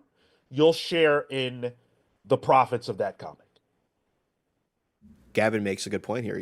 They used to offer much more frequently than they do now regarding like healthcare and benefits with exclusives. And there was a good past 10 years or so that the idea of exclusives doesn't really exist until more recently. It wasn't more recently like Hayden Sherman just announced exclusivity with DC. I wonder if that's part of the contract. I think was it Al Ewing that announced exclusivity recently? No. No. There was somebody else too at DC though. I don't know. I mean, exclusive contracts never went away, as far as I know. We've been seeing them for the longest. Yeah. I definitely think the rev share idea makes sense. Like those, that is the incentive. I think to the point you brought up about like distillery and sharing in that, right? Like that, I think would work better at a big two than it would there, because they just don't have the volume for it to be meaningful to Ramvi. The tough part is that this saying what a comic sold is such a crazy question. Like that's such a what do you mean by that, right? Like are you talking about how many copies were purchased by retailers? Because there are so many factors that go into how many copies of something a retailer purchases that you can't say it was just the creator, right? So how much revenue sharing does Peach Momoko participate in if her variant is a part of a book that sells 100,000 copies? How much does Chip Zdarsky get for writing Batman, versus how many books is Batman selling? Right. As Batman. Right. And we got more industry knowledge from Gavin. Every project agreement has a revenue sharing threshold at the big two, for what it's worth. Every project I sign on to has language in it for me to make sales royalties. How much? At what threshold? Yeah, and I think the other thing too with like incentives, sometimes the incentive is just consistent work too. Like Peach Momoko having an exclusive at Marvel, it's probably because Marvel wants her to keep putting out work. She's doing character design, she's doing covers, she's doing writing, and interiors at this point. So the fact that there's consistent work in a field where that is rare can almost be incentive enough. But not for the tippy top. No, Not. But not what is for... the tippy top of comics now? There almost isn't even a tippy top anymore. We know what it is. It's Hickman. They brought back Matt Fraction. It's Ed Brubaker. It's Brian K. Vaughan. It's Kelly Sue DeConnick. It's all those people that are not working at Marvel or DC anymore. Well, that's what I'm trying to get at. Like the fact that they're not working at Marvel and DC anymore proves that there really is no tippy top at the big two. No, you said in comics. I'm saying comics has a tippy top. Marvel and DC aren't utilizing it. Each role makes specific percentage tied to the amount of work they did. Oh, interesting. Okay, I'll read that out loud. Yeah, Gavin says, in his own. Gavin says 50-60K is the current standard threshold for sales royalties, and each role makes a specific percentage tied to the amount of the work they did, i.e. page counts. That's awesome. To me, if you raise the amount of royalty and you raise the threshold amount, that can attract top tier creators whose name on a book can sell that number. Most comics are not reaching that 60K, even 50K, the 60K sales range. So what that means is most creators are not participating in that profit sharing. So you're saying raise the financial incentive to hit that threshold? Yep. Yeah. Not the volume. And then Gavin follows up with maybe some high-end exclusive offers, different numbers, but it seems to me they'd offer insurance to someone before upping royalties. That's what my thinking is too. It's the why as a business do I cut out my share when I can offer them something else? Insurance, exclusivity. Peach Momoko is doing designs for video games at this point. That money is still going to the creator, just in a different way that doesn't really take from the top. Gavin says you have to have a mild hit to make some money, and that's the thing. Most books are not hitting that. But if Mark Miller makes a Marvel comic, it's going to hit that. It's almost a guarantee. So why not get Mark Miller? That guy's demands are going to be outside of everything Gavin just listed. Well, at this point. But I wonder also too, is it's like, with these situations, you also have to keep the content fresh. Then again, Dan Slott was just on Spider-Man for 20 years and he is still fucking going. So yeah. The average comic reader is older than 30, so that means that freshness ain't a part of the equation, right? Like Marvel and DC both make a lot of money on vintage comics. Those facsimile editions, they don't make them for no reason. Oh yeah, I'm not even talking about the making new voices, not the same person churning stuff out for 10, 15 years. But again, I just disproved myself. So, but it would, it would also be better if this wasn't revolving around companies, right? Like it should be an organization built specifically for this to take care of creators who have to go to different companies to get work. I wonder if there's a word for that. I wonder if that's been invented yet. I think it's a Spanish word, union. Onion? Interesting. Something like that. Yeah. Interesting. We'll have to look into that. I don't speak Spanish, so I don't know. Really, couldn't tell. But to Gavin's point though, and I just looked this up, Predator versus Wolverine #4. He says he only did 10 pages. That was middle of 2023. Sorry, end of 2023. He's still getting some royalties off of that. But imagine a Mark Miller royalty for a Civil War, for all the stuff that he's wrote. My dude's getting paid in perpetuity. He's still getting paid for that shit. Why? Why come back? If I'm already getting paid by Marvel in a different way that doesn't involve me having to do work and lift up a pencil for something that's not mine. The only way someone like Mark Miller would go back and work with contracts and stuff like this is if he wasn't making any more money. Like, there's no incentive for him. He owns all of his stuff now. He gets to control the amount of money he makes from it. So why put creative energy into something you don't own? Like, I know it would be great if these big two can grab some of these top tier creators, but there really is no incentive they can really match outside of huge money they don't have. I don't agree, because we see it happening already. Matt Fraction and Grant Morrison just went back to DC. There's got to be a reason. There has to be something incentivizing a Matt Fraction who's making his bones in Hollywood right now to touch Batman again, or Morrison. In TV, where it is seasonal, so I can see Fraction coming back for something quick, which is all we know about so far. I will never try to understand Morrison's reasoning for anything. So that's Morrison's a person that can just be doing it for the love of the game, for all we know. The person's got to eat. Yeah. Yeah. So.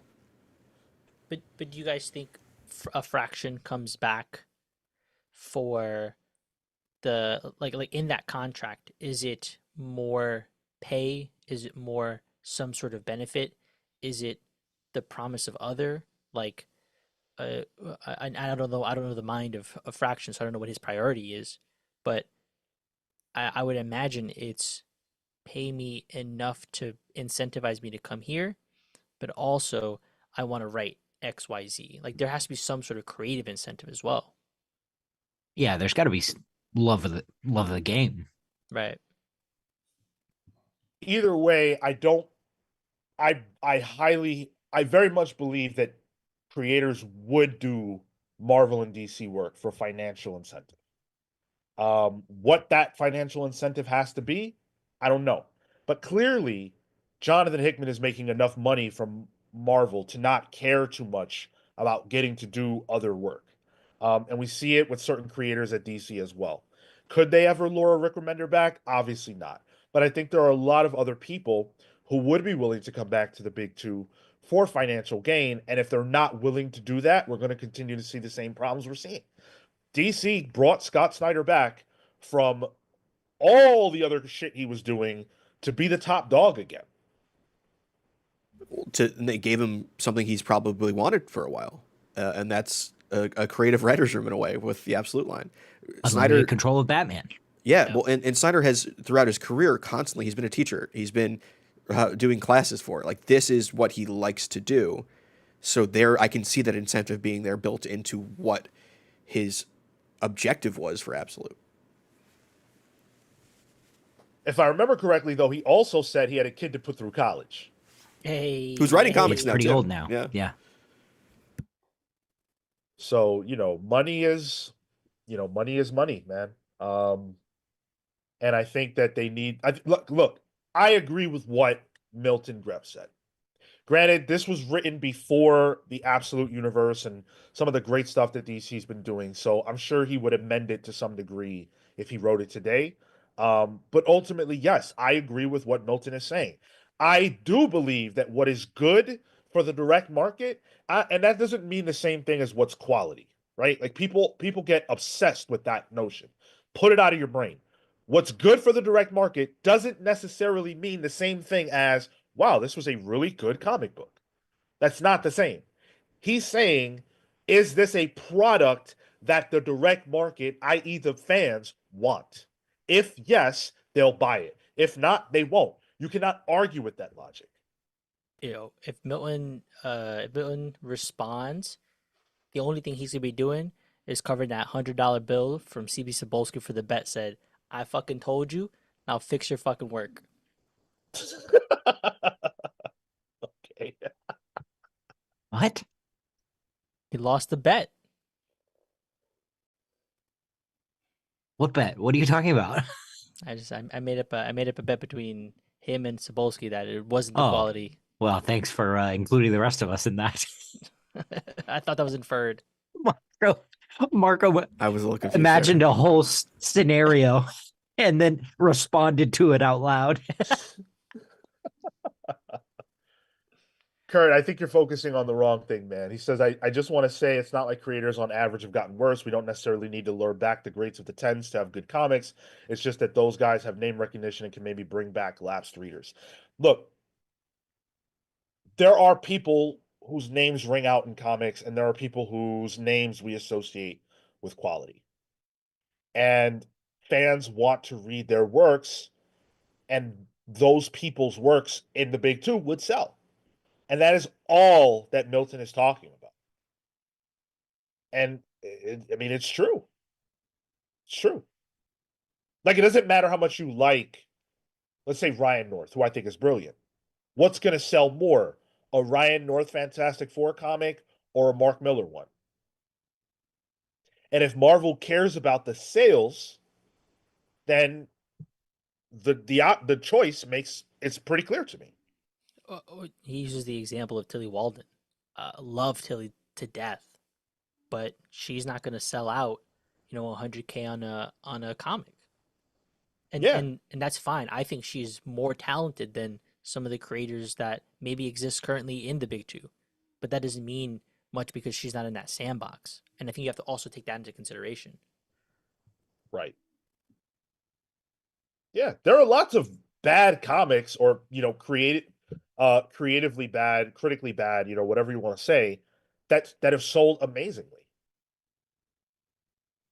So that just doesn't matter. Just doesn't matter. Let's move beyond Milton's point though. And let's talk about what the solutions ought to be. What the solutions ought to be. John Jackson Miller on Facebook, of all places, was talking about people's obsession with the newsstand market and how that should be brought back. I see it in our comments all the time. Quote, be advised that the drugstore sector's wretched performance record selling comics was one of the very reasons the comic shop market was created. Those outlets grew sick of having to stock 3 or 4 copies to sell one, and before the end, many had shifted to Whitman's 3-copy grab bags, which were stocked with magazines, not with magazines, but in the toy department. Even Walmart's few copies now aren't sold in the magazine section, but are stocked by a jobber in the collectibles department. It's not an option for a 500 issue a month slate that requires high sell-throughs and retailers willing to keep subscription files. Either way, the point is that, barring special editions like the Walmart books, it generally takes a comics retailer to sell a comic book. That quote right there at the end hit me like a ton of bricks. It takes a comic retailer to sell a comic book. Do you believe that? Yeah, it's your first point of contact. Where else are you gonna know? Like one of my first experiences at a shop, the only place you can get comics on a weekly, month-to-month basis. I felt fucking judged. I'm like, all right, this place kind of sucks. Out. What book were you reading? What were you looking I at? remember I was just going in. I'm like, oh shit, comic book shops exist. Let me go visit one. I was gonna judge early Marco's taste. I thought we don't do that on here. Only against Marco. No, only against me when we're talking about Doom, right, Cale? Well, listen, when you're right, you're right. So with let's say, I don't think this is weird because I think marketing could sell a comic. You know? Well, one if I can, I'm in retail, right? Like Sure. people buy people first Mm. more than they buy the comic. So if you're going into a store in a place where people are knowledgeable about the product, it's going to be way easier for you to get hooked and get into the actual product. Whereas if you're going into Walmart, what the employees at Walmart probably don't even know what they have, even aside from comics. Yeah, they can't tell you a single thing about it. Yeah. It's more boutique, a little more white glove. Well, depending on the shop, but yeah, sometimes those No, not even white not gloves even are that. yellow. Just like my store is a your basic big box toy store, right? But I'm the bike guy. I know everything about my bikes. I can sell people a bike. I can sell people a trampoline. I can sell people a fucking bubble machine for some reason. What? I do it. Like, Okay, all right. It's, if Walmart had a Tupperware guy, they could sell Tupperware. But that's not what those people are interested in. Those companies are interested in. There's no doubt in my mind that is accurate. Comic books are very, very unique and they're niche and they appeal to a certain kind of person. And like, yes, there was a time when they were everywhere. And there was a time where you could just pick one up off a spinner rack, for 50 cents or whatever it was. That's over. That's over. Getting someone, a random person, to invest $5 in 22-page floppy who doesn't know anything about it is tough. And you're not going to be able to sell somebody on that if you can't sell them on it. It's why more women don't, you know, read comic books. It's not that they don't, it's that they aren't comfortable in the shops. Doesn't matter how many wrestling rings DC puts ads out on. If the shop isn't well, if the actual point of contact is not somebody willing to sell them and talk to them about the book, then nobody's going to buy it. It only goes so far. Yeah. I think. The marketing, everything else that we talk about on here only goes so far. Because at the end of the day, $5 is a tough sell. Yep. And talking about kids, forget it. What parent who doesn't already know comics is going to see a comic at a random shop or whatever, right? And their kid's like, "Oh, I want it. And it's got Batman on it and everything else." And look at that price, $4.99, and think that that's value. Without knowing anything at all, you're going to look at that and say, "Wow, comics have gotten way too expensive." I remember when these were $1. Yeah. Well, and then think about, like, heaven forbid that parent actually opened the book. you know?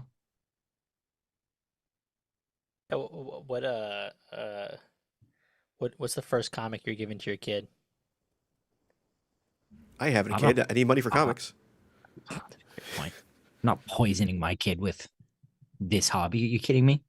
It's getting the illustrated Bible. Wait, there's a graphic novel Bible. There is, There yeah. is, It sells 100%. well. I used to sell a lot when I worked at Barnes & Noble. I have it. Multiple. I'm giving them the 9/11 explainer comic. Not a joke. You want them from what to perspective? understand. You want them to understand why the world is the way it is. I know Sean's history. I'm curious about who's writing this book. It was actually put together by the 9/11 Commission. Okay. It's an Got official thing. Yeah. Got it. Oh, some would say official.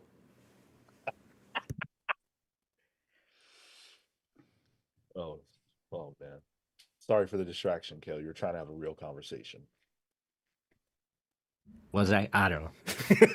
I thought you were making a point. I mean, I was going somewhere different than Tyler was, but it was a similar trajectory. Um, yeah, I mean, where I guess I want to close things out is, and I'll use the quote from Bud Plant to enter in. This will be the last quote we use. Um, Bud Plant was a distributor, retailer, a juggernaut in the comic space that we just didn't have the time to really dive into. He said, when asked by ICV2, he said, it did a lot, the direct market. I don't know if it kept the business alive, but it exponentially grew the numbers. The comic book companies were well aware of that. That competition was really healthy in reference to the distributors. It was a lot healthier when there was 15, 16 distributors with warehouses in all these different cities hand selling to comic book shops. Now, it's not quite as good as it could be, but it's getting along. The comic book shops have adapted. They carry other things besides comics. That was always a real key to the success of the business, to broaden their horizons. Bud doesn't know if it kept the business alive, the direct market. But what do we say? Did the direct market keep the comics business alive? Is it alternatively or simultaneously what's been killing the business of comics? I mean, it's still here, right? Like we wouldn't be in 2020 if the market collapsed in 1997. Can't be all bad. Gee, And I think it needed, I think it needed to be what it was for the time periods that it was covering. It changed, and I think that's okay for a business as well, for it to grow, for it to be able to address different needs. And so, from in one respect, it was great at the time for a publisher, and the because the retailers took all the risk and still continue to, but now they've gotten smarter about that, and now there's competition between that. So it is transformed. I don't see it as good or bad because I don't think the direct market's done yet.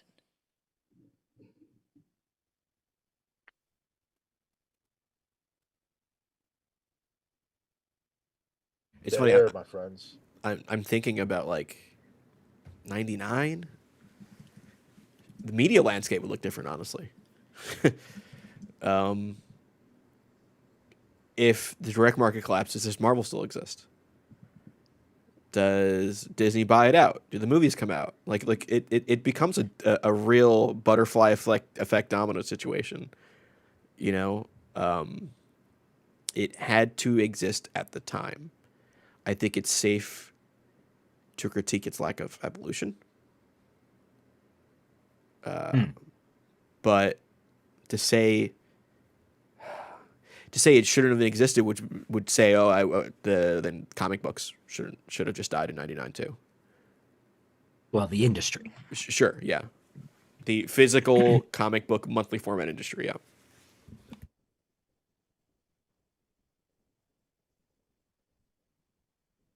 Yeah, I think that's interesting. I think it's it's cool. It's all well and good to say, did it save it? Didn't it save it? Oh, the direct market sucks. But listen, we still have Marvel and DC. They are still juggernauts. Well, like it or not. Uh, the fact of the matter is, the direct market is still here. It's still working to a degree. We still have comic books, and frankly, it seems like it's evolving more. So,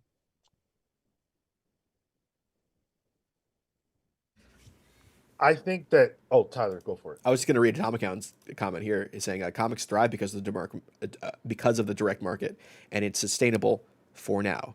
What other physical media can say that? Let's celebrate that. We are like nerd cockroaches. Cucaracha.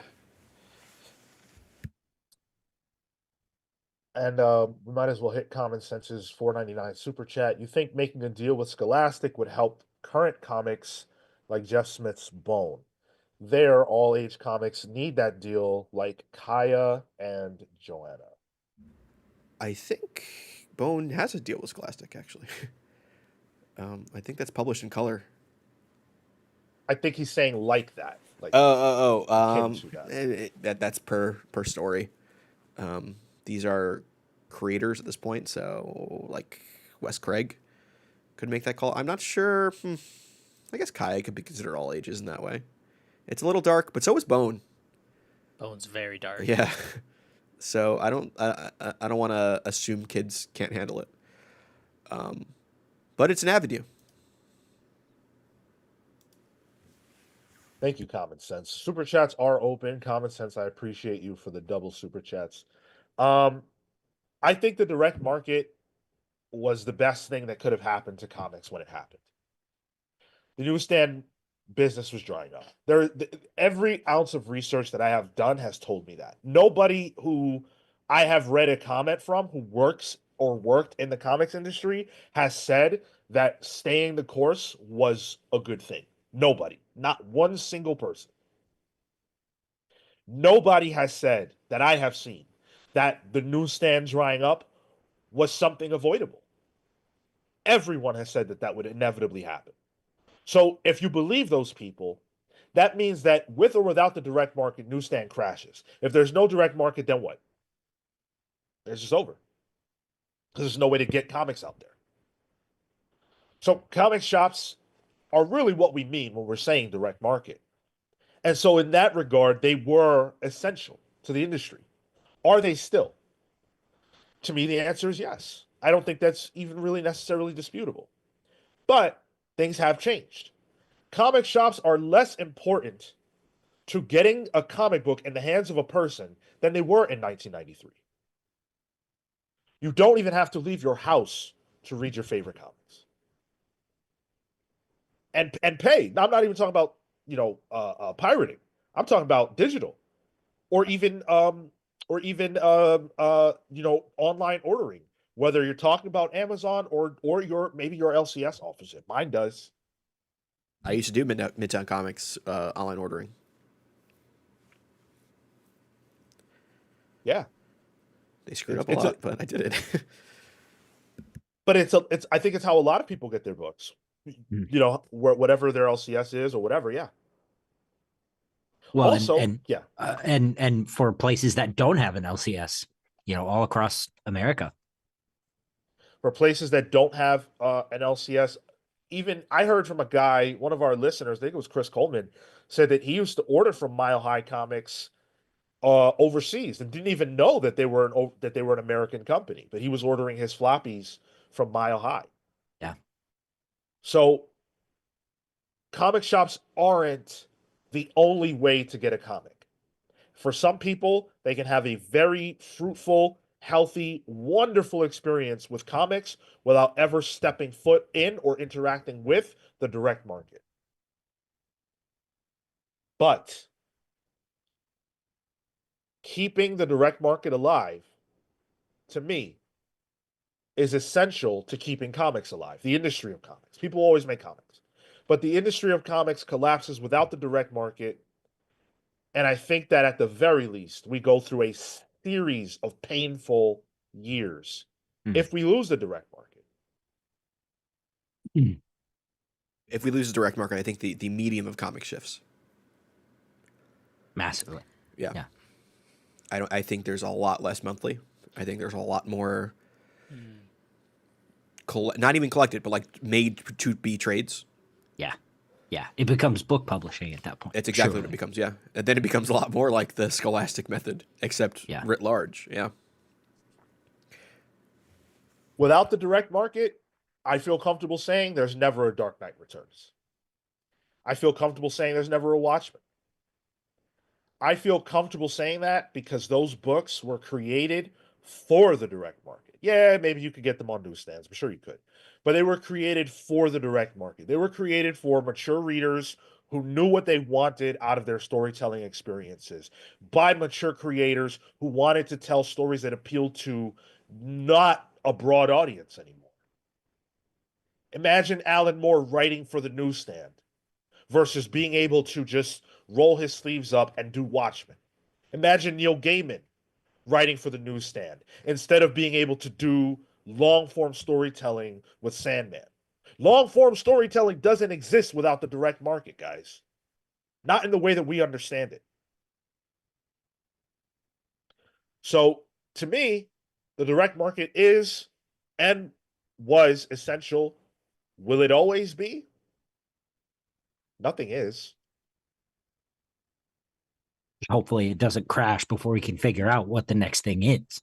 Exactly. Turn digital. It's Infinity Comics. I've been telling you. Yo, we're the Infinity Comedy stocks. Do you remember the AR comics? That's what it is. Oh my god, I remember some of those. I thought that shit was rad. I thought so too, and I'm like, well, that was neat. Yeah, if there ever is no direct market, we're gonna see a shift into a lot of gimmick shit like that before anything sticks. Again, Yeah. I'm interested to see like a VR comic one day. Like, can I Exist. walk through the panels or something? Can I like look around the back of a page? What does it look like? What's there? Instantly going to Birds of Prey for that one, aren't you, Mark? I floated an idea once in my master's about sort of like placing the reader in the action of, say a Spider-Man book. And so to continue to like place the comic and make it feel like a comic, and the way it works, you have to sort of complete the action of, say the fight scene. So if That's Spider-Man's throwing a punch, you have to, raise your fist and do the punch. That's cool. And then you go to the next page. Yeah. So Hell yeah. are we fantasizing about the death of the direct market where innovation gets to happen? No, we're capitalizing on it now. TM, trademark, and then selling the product. I did not like those words at all. Which is at Business, contact baby. at thecomicspals.com. That's it. That's all we got. That's the direct market deep dive. Thank you guys so much for listening over the last 3 weeks and participating with your comments and your questions and your engagement. Really appreciate it. It's been a labor of love. I enjoy doing these tremendously, and maybe it won't be so long until the next one. Who knows? Yeah, the next one, the dissection of Diamond Comics No. I mean, and an autopsy. who knows if it's even going to be called Diamond at this point? That's a good point, because as we now know, Diamond was purchased, officially purchased. Universal Distribution and Ad Populum have officially purchased Diamond. So in a way, the story of Diamond is not over, but it's dramatically shifting. It's been a long, winding road to get to this point. We've talked about it ad nauseum on this podcast, so we're not going to dive into it any more than we already have. But needless to say, we can finally put this ridiculous drama about where Diamond will end up to rest. Is are they getting their deposit back? What was it? Alliance? Nah, bro, that's it. That deposit got lost in the application. Yeah, that's like it's like an application deposit when you're applying for an apartment, right? It's like, Yeah. well, you didn't get it, but that's still ours. Thanks for submitting. Yeah. The Diamond age is over, but the direct market age is not, and I would love to see it live on. That's what I'm hopeful for. Tale of two comics publishers now, or distributors. There's more than two. Well, there's like 5 or that I know that I can think of. It's a whole smorgasbord.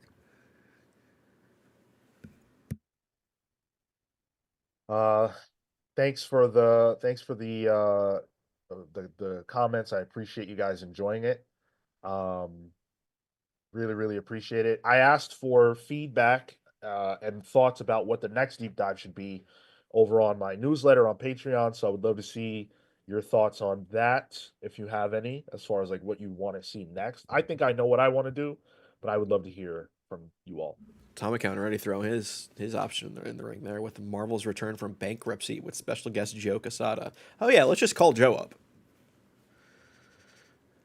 I could see that. Actually, I could yeah. definitely see Joe Quesada coming on here. He's a good interview. I've watched it. Oh, he's a great talker, man. I would wait in line at cons for a Cup of Joe panels for him because they were just fun, man. Oh man, I miss those. Yeah, dude. We need that back. Man, I remember going to the special edition New York Comic Con. I think that's when Bendis on Iron Man was announced on the Cup of Joe panel there. One of the best cons I've ever been to. Thank you to Tom Account for the $20 super chat. Just to thank you for another great deep dive. Thank you for tuning in and for leading a lot of the community stuff. You're a great member of the community and always appreciate that you're here to, day in and day out. Hell yeah, Atomic Hound. You're the man. Thank you. Thank you. Thank you. Near certainly not far away from Sean's heart with the suggestion of the Sony leaks. Oh my God. It's one of my favorite topics on the planet Earth. I literally light up when someone brings that up. I love it so much. Shu Patel says an evolution of indie comics deep dive.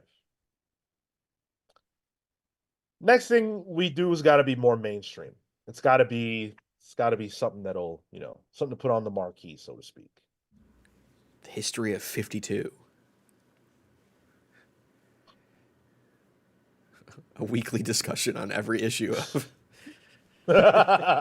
52 weeks. Oh, Hayden's Hideout. The 5 gifted memberships. Shout out to Carl Peters. Lieutenant Dan has no legs. The art that's of a name James Richardson, B. May, and J. Gomez. Thank you so much, Hayden Hideout. Appreciate you, Hayden. And you know what happens when somebody gifts memberships on this channel? Not on other channels. I watch a lot of other channels. I don't see this. We do it. We give it right back.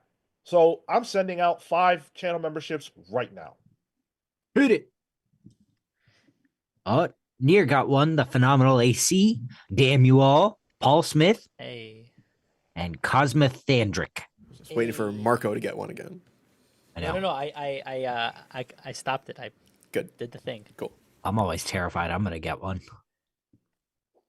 Congrats, all dedicated listeners. Yeah. Day in and day out. Yeah, that is a great list of active, engaging commenters and participants. So I'm glad to see that. Paul's gonna look at his YouTube and go, "What the hell? What are all these great new videos?" Right? There's good incentive to join our channel membership, and hopefully those of you who just got it for free will see that and feel that and want to participate. This podcast is sponsored by you guys, and we want to take a quick minute to say thank you to our patrons who support us diligently every single month.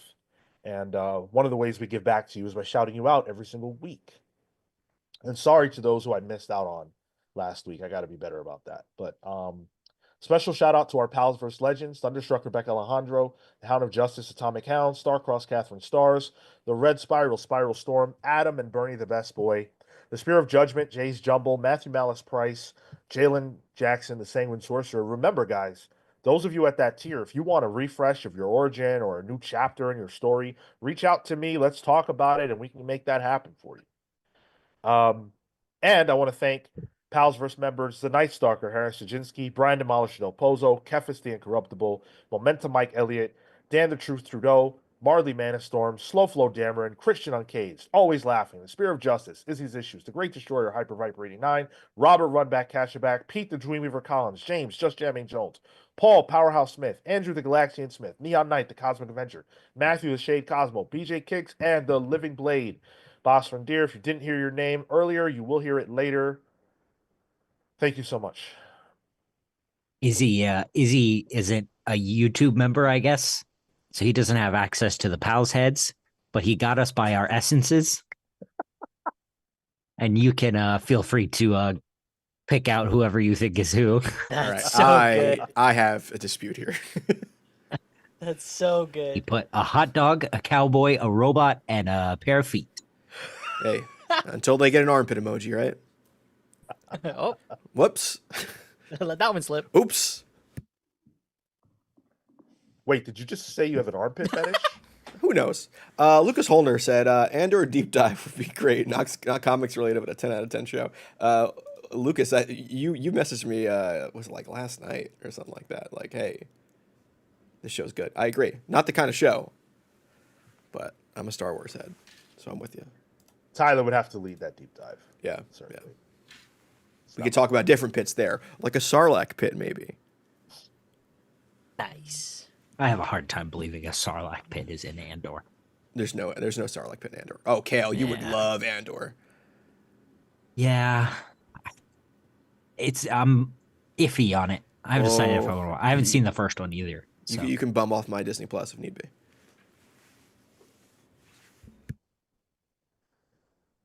It's time for an announcement.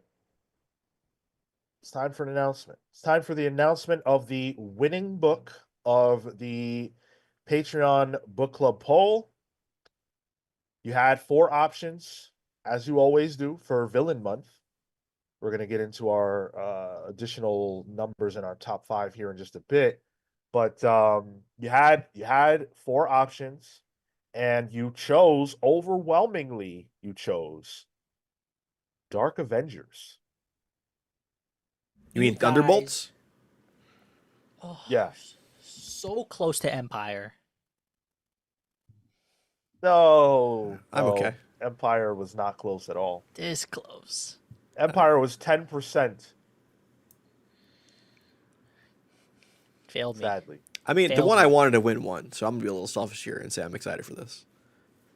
Me too. Oof, bullseye in this. Some good bullseye. Iapak, is that how you pronounce his name? The Spider-Man in this?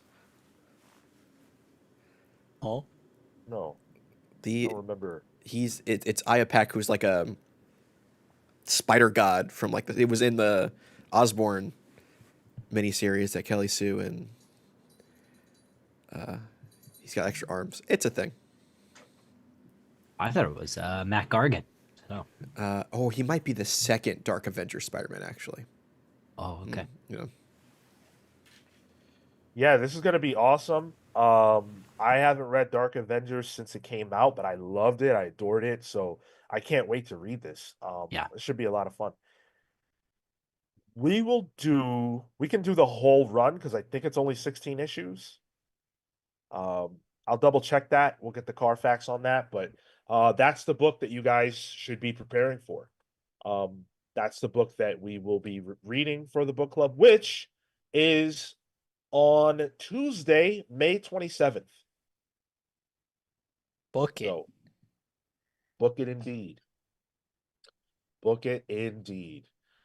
Let's get into our top 5 villains. We're doing number 2 today. So whoever's ready, jump on with that. Let me do mine because I didn't do last time. Hmm. My third is Golgoth, whom you might be wondering. Go home. This is actually the I guess protagonist of the Empire series from Mark Waid. Oh, okay. And what I really like about his character and also the construction of this world is that he's the ultimate victor. He has taken over the world. He's done the thing, and suddenly now he's in a politics game, continuing to vie for power as his underlings undermine him or try to outwit him in some way, and he now has to be preemptive about those people and be selective about the right people he trusts information to. And so it all just circles into these mind games. He's this ultimate power, but now he has to kind of like settle down, lead the world, and just flick people away, and it's a wild ride. Um, Such a cool character. Love him. And my number two is Doctor Octopus. Doc Ock. Man, he's just rad. I like the design. I like the how it's all just like ego with him. I think that's the making and the hallmark of a great villain is somebody who can be defeated or who can be antagonized purely because they're of you're seeing something that feels like it's for them, and really they could just be a dickhead, and that's what I think Doc Ock can be. So I really like his characterization, and more so after we did the book club Superior Spider-Man, because I feel like I got to see a lot more of him. So yeah, he quickly rose up the ranks for me on after that, and just with my history with him. I guess I'll go next to follow up with the Doctor theme. It's Doom. Number 2 for me is Doctor Doom. I think Doctor Doom, Victor Von Doom, is one of the most well fleshed out, not only villains in comics, but characters in comics. He's done it all. He's been the classic, secondary colored menace to the Fantastic Four in his inception. He's grown from that. He's had a kind of positive relationship with his rival. He's the uncle and godfather of his worst enemy's daughter. So the evolution of Doctor Doom as a character and really filling in the details of who Victor really is as a person throughout the history has been compelling throughout. So much so that it leads all the way up to Secret Wars, Hickman's, where he's the star of it. Is he a villain in that? Yes. He's a dictator. He's still Doctor Doom at his core, but there is nuance to it. There's gradation, and I just love the character. Even in the bits that we've gotten, recently with Wonder Woman Under Doom, we're almost in the oversaturation area because of his star rising. But man, Doom is one of the best. When I think of like comic book villains, Kirby's Doom pops up in my head pretty much immediately. So that's why Doctor Doom is my number 2.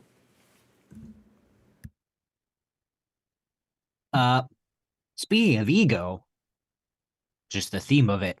My number 2 is the Green Goblin, Norman Osborn. I think he is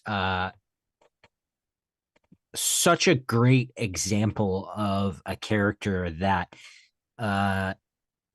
is a true villain because he has really worked to strike at Spider-Man where Spider-Man lives from the beginning. And I think that in the ways that Norman has succeeded, he's made himself a true threat and a true menace throughout Peter's entire history. His legacy has even gone past Norman, and now they're having to calm him down by making him a hero again. But we're gonna get that turn. Yeah, I love the Green Goblin. I think the death of Gwen Stacy alone is a strong enough case. But then you've got the Harry side of it, the Harry Osborn side of it. Then you've got like the time he was making a goblin cult. Then there's another time that he kidnapped Spider-Man and tried to brainwash him. Like the Green Goblin is top tier. Able to strike at Spider-Man even better, as a better example of a villain to me than the Joker, because the Goblin has a purpose and it's to fuck Spider-Man. Yeah, I completely agree with that, including the Joker bit. My number 2 is Two-Face. Two-Face is, I don't know what it is about this character, but I have such a deep, deep love for him. I really like characters whose connection to their main character runs deeper than I'm just a villain and I just want to cause chaos and I just want to rob banks and you're going to have to stop me.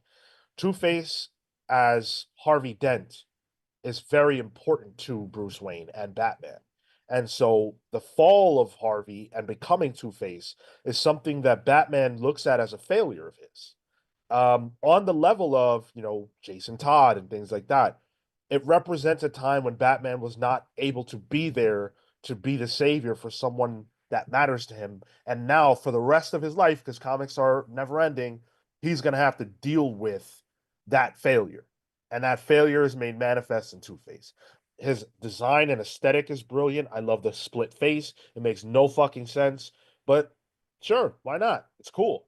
And he's not really a physical threat to Batman. And he's not even necessarily like a genius of any kind. What makes him so dangerous is that Bruce cares about him. And Two-Face doesn't care about anything nearly. And so, to me, anytime Two-Face is on the marquee, I want to show up. Unfortunately, I was disappointed by the most recent Two-Face miniseries, but hey, you got to take a shot sometimes. So, for me, Two-Face is my number 2. Wow. So everybody's number 1 is Joker. Wow. Who would have thought? Has anyone put Joker on their list yet? Not me. Not me. Oh, wait. Yes, I did. Mine was number 5. Okay. Yeah, mine was 4. I think that's as high as he's getting then. You never know, man. It's true. It's true. I'm actually, because you put Doom at number 2, so now I'm really like, I'm unsure of who your number 1. I flip-flop between Doom and my number 1, but we'll get to that next week. I don't think it'll be Joker. Spoiler, Joker's not on my list. Yeah. Yeah. I feel like I know Tyler pretty well. It's not going to be Joker. I like Joker, but like it's weird. Joker for me, like in terms of like comics, not high up there with villains, but like in like film and non-comic stuff, Joker's great. It's weird. Weird case. Luna says top 5 villains. Punchline. Wow. I thought people didn't like Punchline. Right. Cersei, Madame Pryor, Madeline Pryor, Scarecrow, and Poison Ivy. Honorable mention. Sean, go ahead and mention it. What are you doing? Honorable mention. The Batman who motherfucking laughs. Really, Luna? Yo, hey, yo. Whatever happened to the Batwoman who laughs? Ever get any follow up on that? I'll become Two-Face. That should never exist. Did you put Two-Face as number 2 on purpose? No, absolutely not. I would have respected you for it. I know you would have. Love a bit. Yeah. Sean hates a bit. A bad one, yeah, I do. Roxy Rocket for my number 1. That would be Cale's number 1, first of all, not mine. Well, listen. I mean, come on. Aiden's Hideout with his favorite Spider-Man villains. Number 5, Shocker. Number 4, Shocker. Number 4, Sandman. Number 3, Rhino. Number 2, Kingpin. Number 1, Venom. You know what? The cartoon made Shocker a lot more interesting than they probably should have. Yeah. Did he do weird finger movements? Ha Kurt Wildshut saying Mystique is a strong number 1 contender. Mystique is I thought about Mystique. Spoiler, not on my list, but almost. Pete Collins. thought about Mystique.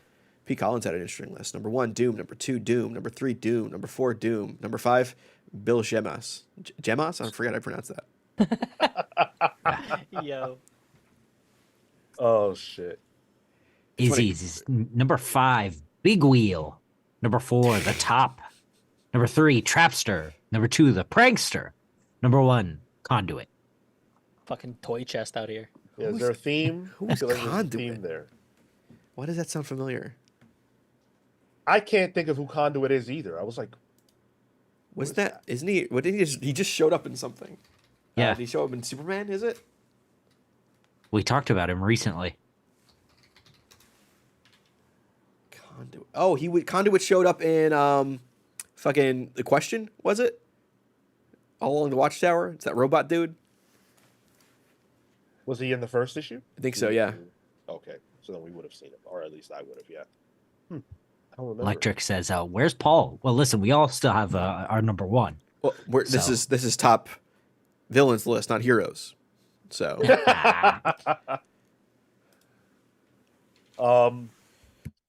We're debuting a new segment today. Believe it or not, somehow we've got more to do in this show that is already nearing 3 hours. And it's fan focused. This is called the Patreon Pal Topic of the Week.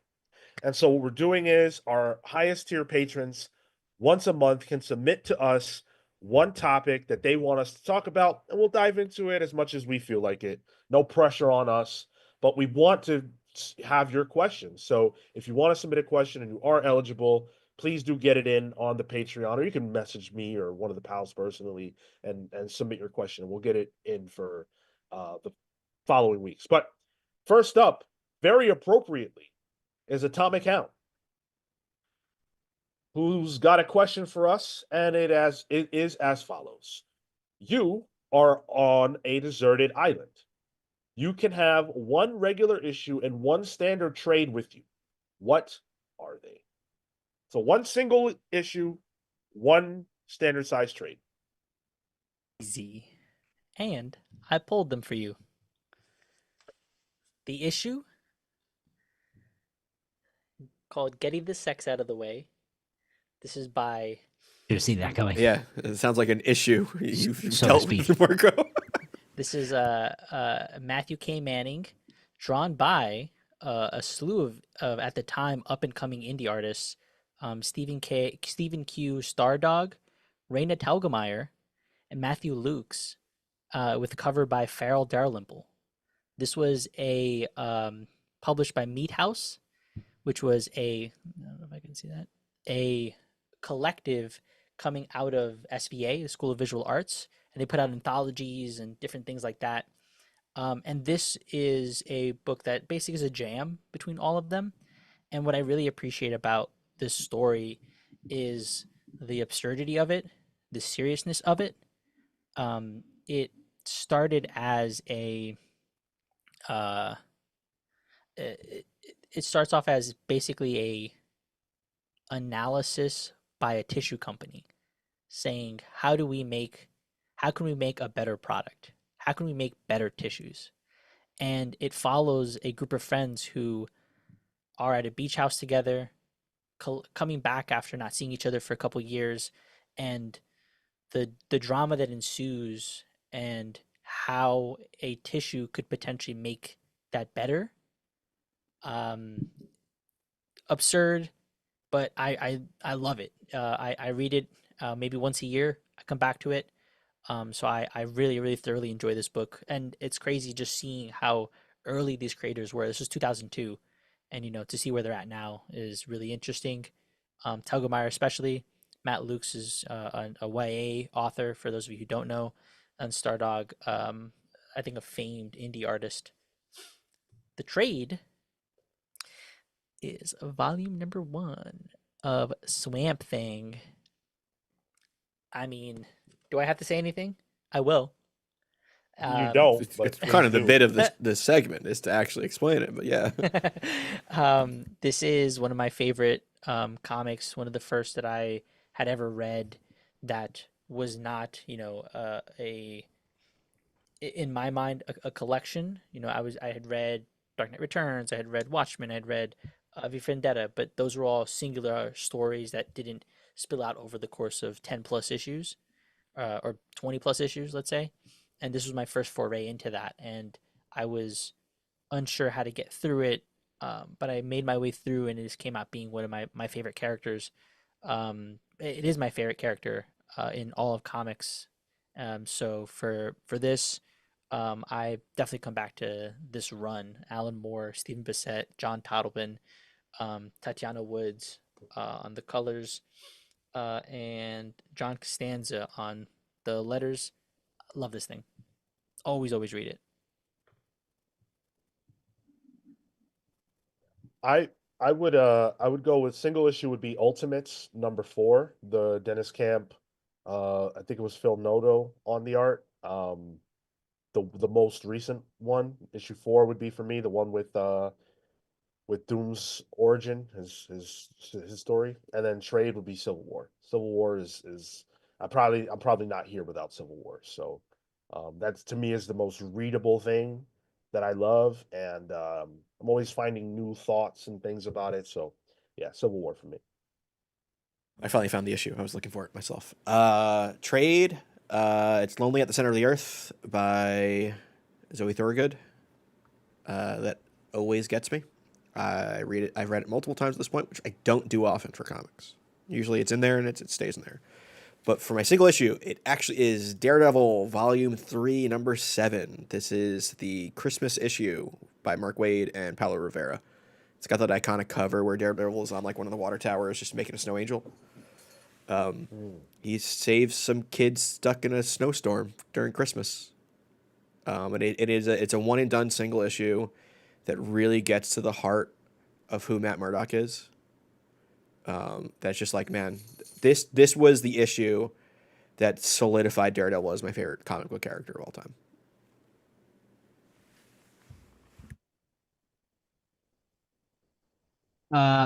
For me, my issue, I can't remember if it's a full issue or not, or just a backup. But my issue is going to be Astro City's The Nearness of You. That's a very, very good choice. Yeah. Yeah. It's easily one of the I think it might be one of the earliest Astro City stories. It's about a guy who's been dreaming about this woman, and it just like it plagues him throughout his life, and then he comes across a character called the Hanged Man, and the Hanged Man guides him to another universe where that woman is actually his wife, and she actually died in a big superhero thing, and so they just never got together. And the way that this story is told and the way that it ends, it's so beautiful, and it conjures up everything to me that superhero comics can be. It's so meaningful, and I just think it's just the best example of Astro City and superheroes, if you ask me. Kurt Busiek's the GOAT Yeah. for understanding superhero comics. Yeah. Yeah. And very similarly, I think my trade would be Spider-Man Blue. I have carried my copy of Spider-Man Blue everywhere I've gone, all over the world. I have the hardback edition from who knows when, 2000 something, very easily. I love that book. It's the early Jeff Loeb, Tim Sale look at Peter and Gwen's relationship and how that affected him, and it's such a I feel like it was an early look at characterizing Gwen Stacy in a way that she desperately needed, probably at the time, certainly for me. This was before she was Spider-Gwen and everything, and I think that that also is such a meaningful book for me. So it'll be those two, and those two might be the ones that get me off the deserted island. Why? Because they're sad, and you're just gonna end it. They make me hopeful. Damn it! Oh, I thought they would make you sad, and you're just gonna end it all there on the island. Then you're technically off of it. Yeah. Hey, what's up, Dirk Manning? Dirk Manning, writer of many, many comics. You saw him on the channel here earlier in the month, last month, something like that. One of the goats. One of my faves. Good to see you. Hayden's Hideout says single issue would be what the fuck is this? World's End Harem Chapter 3? What is that? I think Hayden realizes that he's alone on this island, so you got to get your gooning stats up. He's probably smart. Yeah, he's probably being smart. Yeah, that might be true. Yeah. Well, in that case, maybe I had a Playboy issue at this point. and trade is Crisis on Infinite Earths hardcover, so I can bash crabs with it. Again, The man's smart. thinking. Yep. Yeah. Kurt Wildshit says single issue Multiversity Pax Americana. Great choice. Trade House of X, Powers of X. Nice. Damn. Can we visit each other on our island so I can borrow that House and Powers from you? Izzy says Immortal Hulk number 33, and the trade is Kingdom Come. Nice. I like how people were like defending Hayden, being like, "No, that's some good manga he's calling out. Yeah, that's good manga." And Hayden comes out, "It's a hentai manga, Sean." Yep. Shoob says it's an Omega level Gunnar book. No. The manga, Here we anime, go. and the live action show for that, phenomenal. Damn, bro. Not that I know. He What's the- walked away and had to come back to say that. He was looking up the Jav number for it. How much have you spilled for this fucking hentai, bro? Whoa. Holy shit, dude. Hey man, we should probably change the topic. You're the one who brought it back. Oh, was it? You came in hot. You literally sat down and immediately said, "Yeah, every version I've watched and read, it's amazing. I love it." He just came Good. back from a quick read. yeah. I had to flip through the pages real quick again. You can go, Unbelievable. World's End Harem Book Club when? Nevuary. chill. Get that on Comics Pals OnlyFans. My God. Dirk Manning says the Goon, Chinatown, and Spider-Man's Tangled Web, the Crusher origin story issue. Like Crusher, Crusher Creel, the absorbing man, or Crusher like Macho Man from the movie. Which character? Isn't there a what are they called? The Wrecking Crew? You got Pile Is there a Crusher Driver, in you that too? got the Wrecker, you got Thunderball, and you got Bulldozer, I think. So no, I don't think there's a Crusher in that. I thought Crusher Creel was. Maybe I'm wrong. You're right. It's Absorbing Man. You're right. Okay, Crusher Creel okay. is, yeah. I just I don't know didn't if know there's he was another. a Spider-Man guy. Oh, Dirk Oh, says it he's is the wrestler. Okay. Yeah. Okay. All right. Does he make Spider-Man say homophobic stuff? Yes. To be fair, he didn't make Spider-Man say that. He True. just said that. He chose to. Peter Parker chose to make. He just put that out there. What was it like? Did your husband buy you that or something? Yeah, something. Jeez. Atomic Hound said, "Thank you for using my question." Yeah, you're welcome. Thank you for submitting it. And again, patrons, if you want to submit a question for us for this new segment, please do feel free, and we will be reading them off every week as we get them. So right now, you guys have been a little quiet, a little shy, but hopefully as time goes on, that will change and we can get more interaction on that front. It's new. It's a new bit. We got to see how it goes. It's time. Yeah. Kurt Wildshit says, "Y'all remember Crusher Creel's gay son, codenamed Stonewall? There's no way they did that." Yeah, they did. Absolutely. Oh, no. I'm not even saying that because I know. I'm saying that because I 1000% believe it. That's so on the nose. Jeez. Did Spider-Man throw the first brick? No, he was doing homophobic jokes at the time. Cosmic November, really cool segment. Thank you.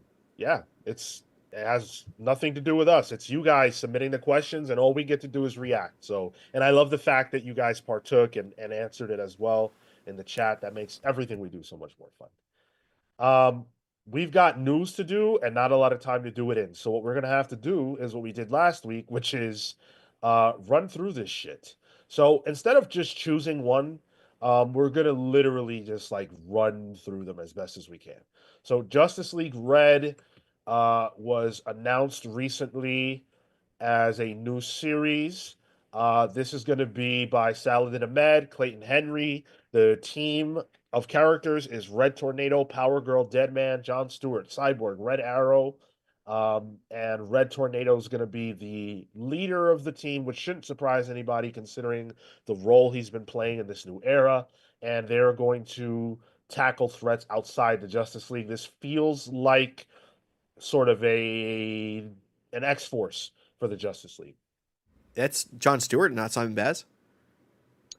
The solicit, well, the Bleeding Cool article that I'm referencing says John Stewart.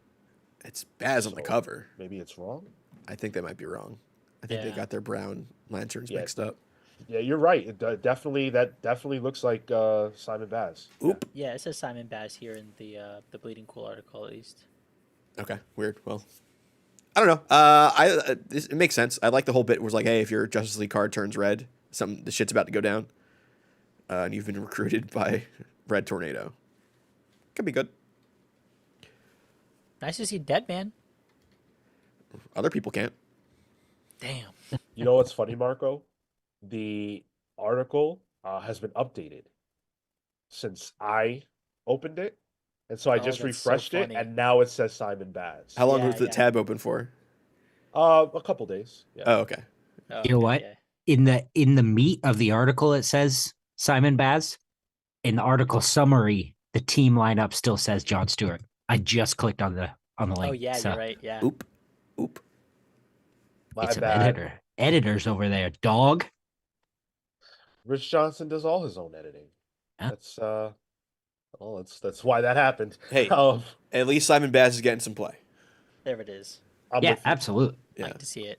Even though he's I'm on the with you. team with all the other characters who don't get any play, like Cyborg and Deadman. Yeah, this doesn't scratch me. Saladin Ahmed, I'm down on right now because I really don't like Wolverine or Daredevil, and so I just and then like I like Simon Baz a lot. I like Power Girl, but outside of that, I'm not. I don't really care about who's here. So this is a pass for me. I like the lineup, and I like Clayton Henry as an artist. Yeah. So it's at least going to get a number one pull for me. Has Ahmed done anything for DC? This is his first foray. I think he's done a Batman before. Yeah. He's done that Aquaman book, Black Label Aquaman book. Wasn't that him? No, it's Ron Ward. B. Oh no, he did Black Bolt and Christian Ward. That's the Christian Ward book I'm thinking he did. Yeah. Yeah. Which that was very good. Yeah, that was good. Yeah. You're right. Huh, well, So go ahead. no, go for it. So yeah, that book is coming soon. You will be able to grab that July 20th. Or excuse me, August 20th. So Hmm. not a terribly long wait if you're looking forward to that. And then we also have, and again, there's so much going on. The Ice Cream Man creative team is tackling Superman. This is nuts. So W. Maxwell Prince, Martin Morazzo, and Chris O'Halloran are going to be working on DC Black Label Superman, the Kryptonite Spectrum, which is going to be coming out August 13th. So basically, this is a quote directly from W. Maxwell Prince. We've developed a reputation for pretty left of center experimentation with respect to comic storytelling.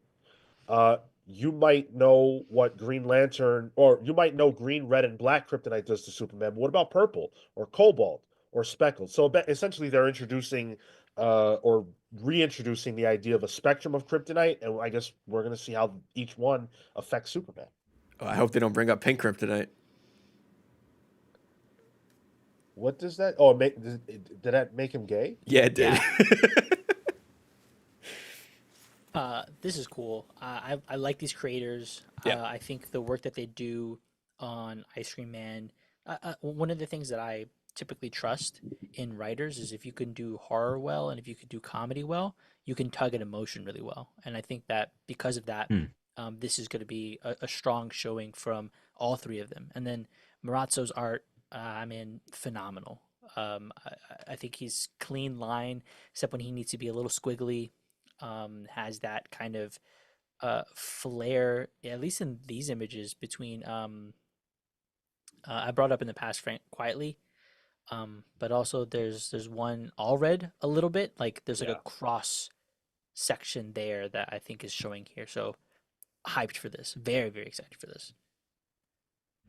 It's nice to see a Black Label book that's not a Batman book. That was my first thing. I was like, oh, wow, it's not Bat Label anymore. They're really leaning into the Summer of Superman even in this. Yeah, I'm pretty excited for this. I'm with Marco 100%. I was surprised at how much I liked Marazzo's Superman. It just didn't register as like a possibility in my head. But it works. It is quietly. It's a bit Burnham. It feels DC in a way, in a weird way. Yeah, I'm pretty excited for this for sure. So probably be really good. I am looking forward to it because the creatives involved are great. So it's cool to see them doing some DC work too. Universal Monsters is pushing out another one of their monsters through Skybound with a new series. Universal Monsters: The Invisible Man is going to be coming out in August by creative team James Tynion with art by Danny. It's going to be 4 issues, and it's got a whole bunch of covers and variant covers and things like that. And it's following in the sort of the spirit of what we've been getting from the Universal Monsters line.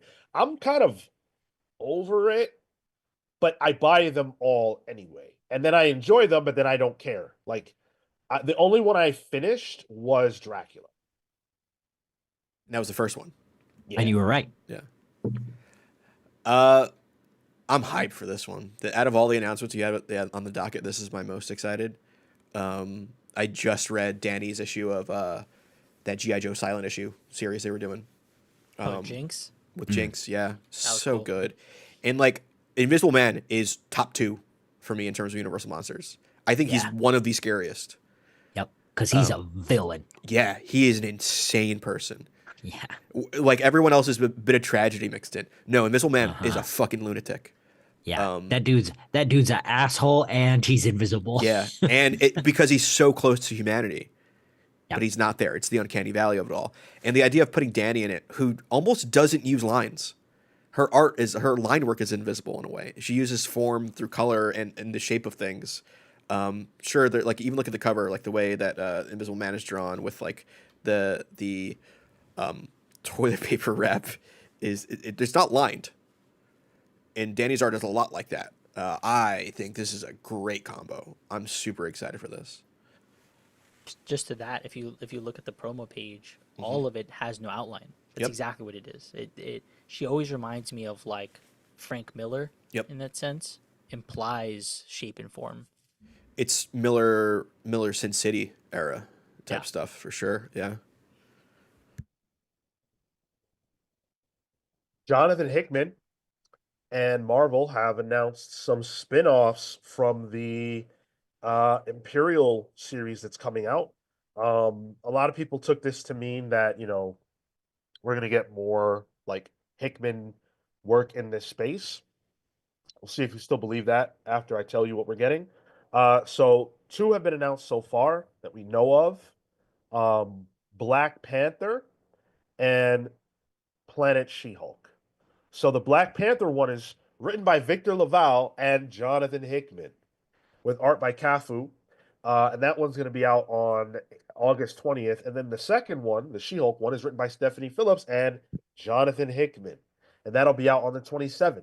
I don't believe that Jonathan Hickman is actually writing either one of these. He's getting credit for the pop.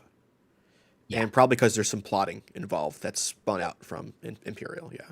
I bet they're using his name here as a way to justify paying him what they're paying him. It's also, Sean, these are one shots, right? Which are potentially pointing towards what the next ongoing or mini could be. Yeah. Okay. Yeah. Here's the thing. Victor Laval and Cafu on a Black Panther book is intriguing to me. Victor Laval did some, Sabretooth stuff towards the tail end of the Krakoa stuff, which I think was like kind of an outlier. Didn't really tie into a lot of the main plots, but I thought it was really good. And Cafu, great artist. Who's the artist on the She-Hulk one? Do we know? Yeah, it's Emilio Liasso. Yeah. The Spectacular Spider-Man. Okay. not my bag. But Planet She-Hulk sounds like a world I would like to live in. So Hey, yo. Are you sure? Here's the solicit. Then a brutal war of succession ignites in Planet She-Hulk. Left behind on New Sakaar to keep the peace, Jen Walters discovers that in this savage realm, what's needed isn't a litigator, it's a liquidator. Fortunately, She-Hulk is accomplished at being both. all I heard was She-Hulk and Liquid. I'm in. Yeah, yeah. You know what? Wow. If this didn't have Phillips on it, then I'd feel differently. But I think she can do good work and can make something out of this. More so than maybe another writer if this was just announced. I can't generate interest in this. Hmm. I just, for myself, I can't. I'm down on Marvel right now, I guess, and I don't care. Like, I Imperial's gonna have to land. I have that feeling about Hickman, especially after the news about sort of what he's doing. Like knowing that he's just trying to make things work for Marvel, whether it's creatively satisfying for him or not. Like, yeah, maybe it'll be good, but for me, it's is this gonna matter? Yeah.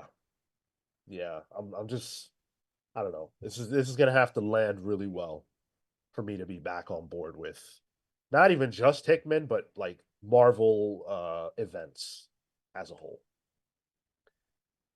Comics are dope, says Hickman writes some of the best T'Challa moments, so I'm curious to see how the collab with Laval goes. First of all, everybody subscribe to Comics Are Dope, Dopest Man on YouTube. Second of all, Hickman does write some of the best T'Challa moments. I just don't know how much of this he's actually going to be writing. I feel like it'll be little to none. Victor Laval is up to the challenge, though.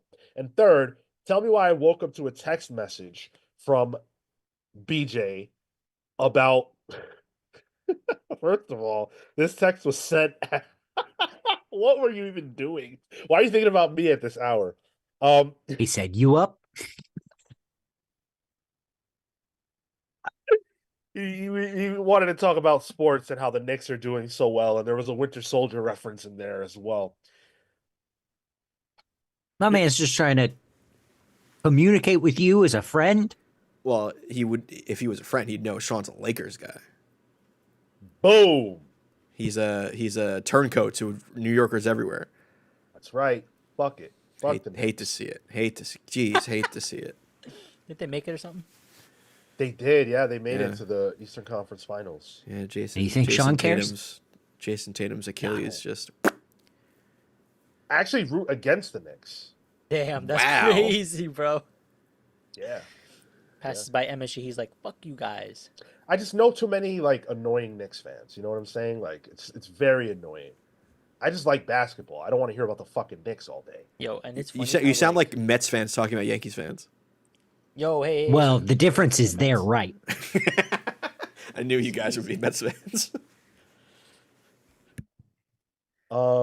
Pete Collins, I'm curious if Imperial was originally planned to connect or cross over with Krakoa. I don't think so.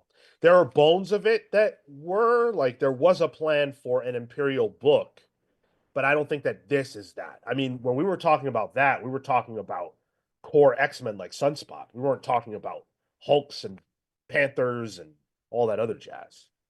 I think if anything, maybe we might get some Morocco. Possibly, maybe I don't know, but I think if it were ever to tie in, it would have been something like that.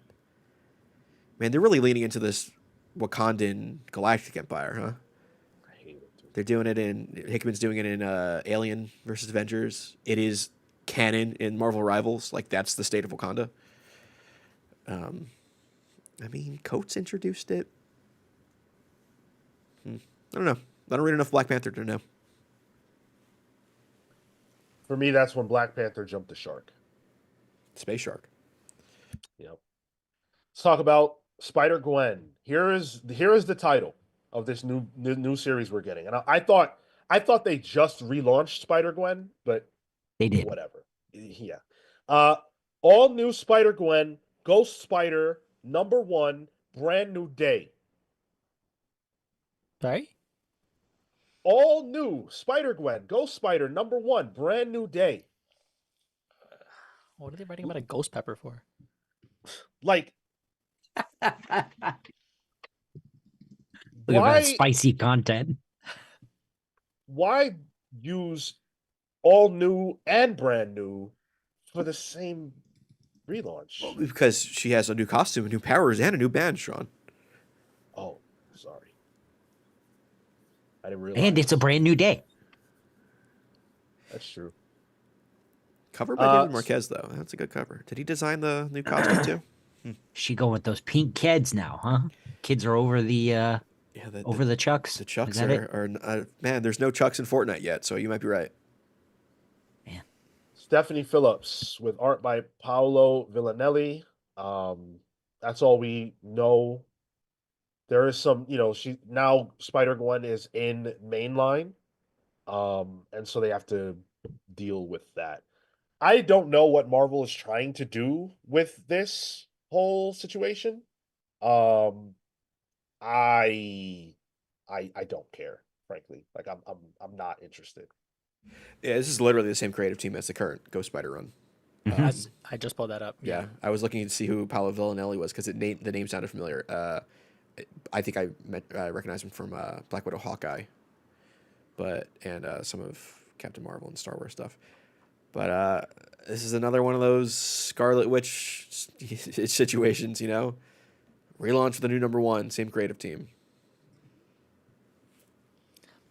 Yeah. Not interested.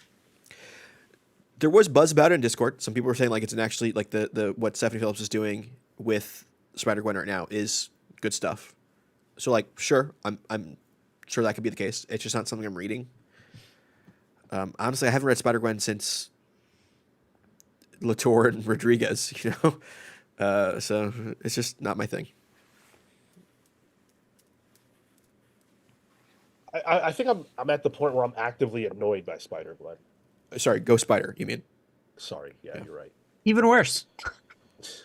Because there are other characters that are interesting in that space that sit on the sidelines, while essentially Gwen Stacy, who, I don't want to say if she should or shouldn't be dead, but who has been dead for all these years, is now kind of taking that space. Like, where's Silk at, for example? Like, Silk's cool. I like Silk. I love Aranya. Silk.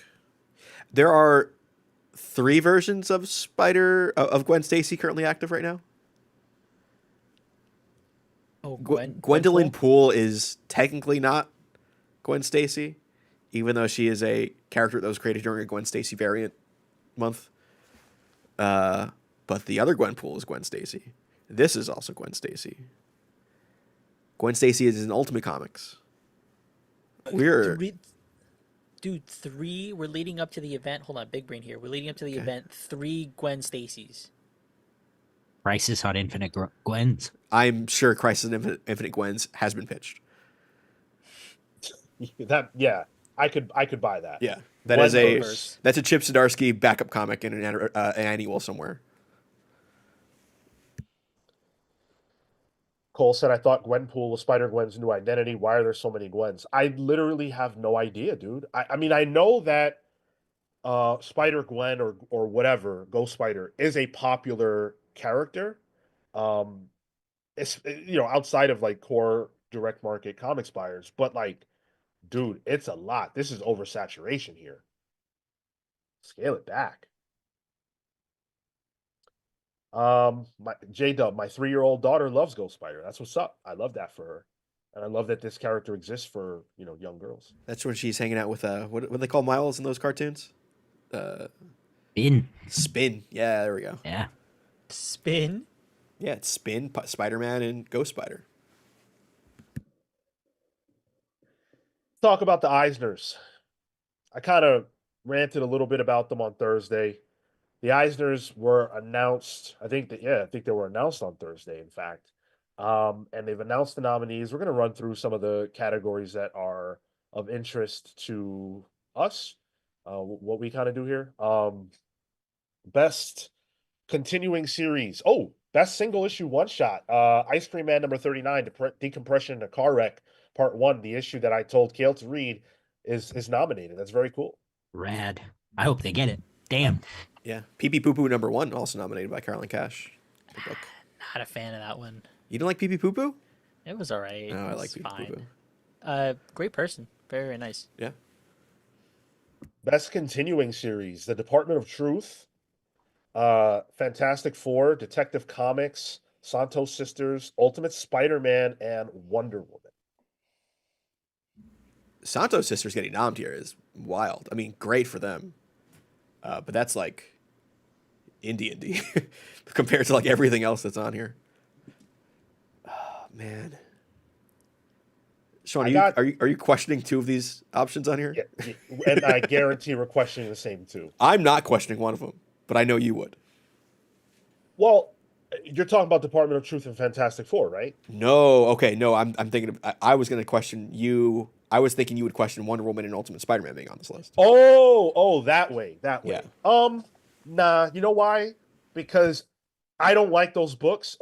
Ultimate Spider-Man's okay. I don't like Wonder Woman at all, but I'm not in the majority with that. So I can see why those books would get nominated. I just wouldn't pick them. But Department of Truth and Fantastic Four, to me, those are two of the best books being published. Oh, I agree. It's cool to see those up there. Like literally when we talk about current comics right now, those pop up.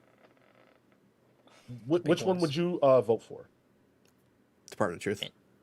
Me too. Yeah. Especially with the the crossover stuff for One World Under Doom is still pretty good for Fantastic Four. Yeah. I don't think they've skipped a beat. It's true. Even with the Blood Hunt tie-ins, Blood Hunt didn't slow that series down. Even in that quick little bit where Johnny Storm was fucking an alien. Listen, he's That was been good fucking stuff. aliens. Oh, my boy has no, like, he'll do anything. He'll give it a shot. He'll try anything twice. Oh yeah. Best limited series: Alan Scott, The Green Lantern, Animal Pound, The Deviant, Ellen of Windhorn, Rare Flavors, and Zatanna Bringing Down the House. Ooh, That's that's a solid list. Yeah. Go ahead. Sorry, I didn't finish The Deviant, but I was having a lot of fun with that. I did finish Animal Pound. That was good. And Helen of Windhorn. Nah. Ooh, not Tom Helen. King double nommed in this category. Word, dude. That's where he thrives, right? Yeah. Yeah. Limited series, that's true, yeah. I got Alan Scott, The Green Lantern. Man, from the issue that I did read, or two issues, of Zatanna Bringing Down the House, I can see why that's on here. I've heard good things. Like Javier Rodriguez alone. Like I like Tamaki a lot, but like Javier Rodriguez is fucking killing it on that book. I'd probably give it to The Deviant. Best new series: Absolute Batman, Absolute Wonder Woman, Minor Arcana, The Pedestrian, The Power Fantasy, and Uncanny Valley. Easy. Absolute Batman. Done. Next. I'm with you. Man, Uncanny Valley is such a me book that I haven't gotten to yet. Maybe that's my weekend thing. But give it to Absolute Wonder Woman, in my opinion. I like to raise up women in comics, guys. That's fine. That's I valid. mean, they're in competition with Dragotta, so I mean, tough. I heard the Pedestrian's very good too. I've missed it. Well, I mean, hold on, that's not fair because it's also Hayden Sherman against Dragotta in that category. So, I don't know. I would love for Power Fantasy to win. Tragically, I think it's going to be Batman. When's the last time Batman has won that best? Well, it's best new series. How often does Batman have a new series? Yeah. When was the last time it was a new it's true. series? Eisner was still making comics. I got to read The Pedestrian. That's my next buy. I've heard amazing Isn't it things. Joey Joey Esposito? Yeah. Didn't he's he do IGN's comic book Yes, podcast bro. way back when? Yes. Yeah. That was a good podcast. That's a rise that I dream of. Like that is the pipeline. You need the Esposito route. Yeah. He works hard as shit too. Oh, yeah. Hats off to him. Let's see. There's a lot of other things that don't really pertain to what we talk about on here, but congratulations to all the nominees in those titles. I'm just looking for if there's anything. Could I actually shout two out? Sure. The Puerto Rican War graphic history by John Velasquez Mejias. I do actually have that one. It's on the docket to read. I'm a big proponent of Puerto Rican history, the culture. So, shout out that it's gotten a nom here, and just hope it wins. Open that bad boy real quick. Yeah, yeah. So the art is all wood, Oh, wood prints. It's fucking wild. All black and white, all wood block printing. Apparently it took this guy like 2 years or something to make this. All carved out. And the other thing, just on best graphic album, shout out to Emil Ferris. My favorite thing is Monsters. Number 2, haven't gotten to this one yet. I love number 1. There's a Squeakquel? Yeah, dude. She still and likes it's the monsters that much? and it's just Whoa. fucking just as big, dude. Just as big. So girthy boy. Yeah, this is gonna be like my summer read. Best writer: Tom King, Kelly Thompson, Ram V, James Tynan, Jean Luen Yang. Seeing Jean Luen Yang there again. Mm. Interesting. Writing for first, second, new Lunar New Year love story. Huh. Ram V's been prolific, but I think I've enjoyed Kelly Thompson's books more. Yeah. Yeah, for me it's Kelly. Although, like, I'm looking at Tom King stuff and the stuff that they mentioned on his thing, Helena Windhorn, Jenny Sparks, and Wonder Woman. I really enjoyed those 3 books.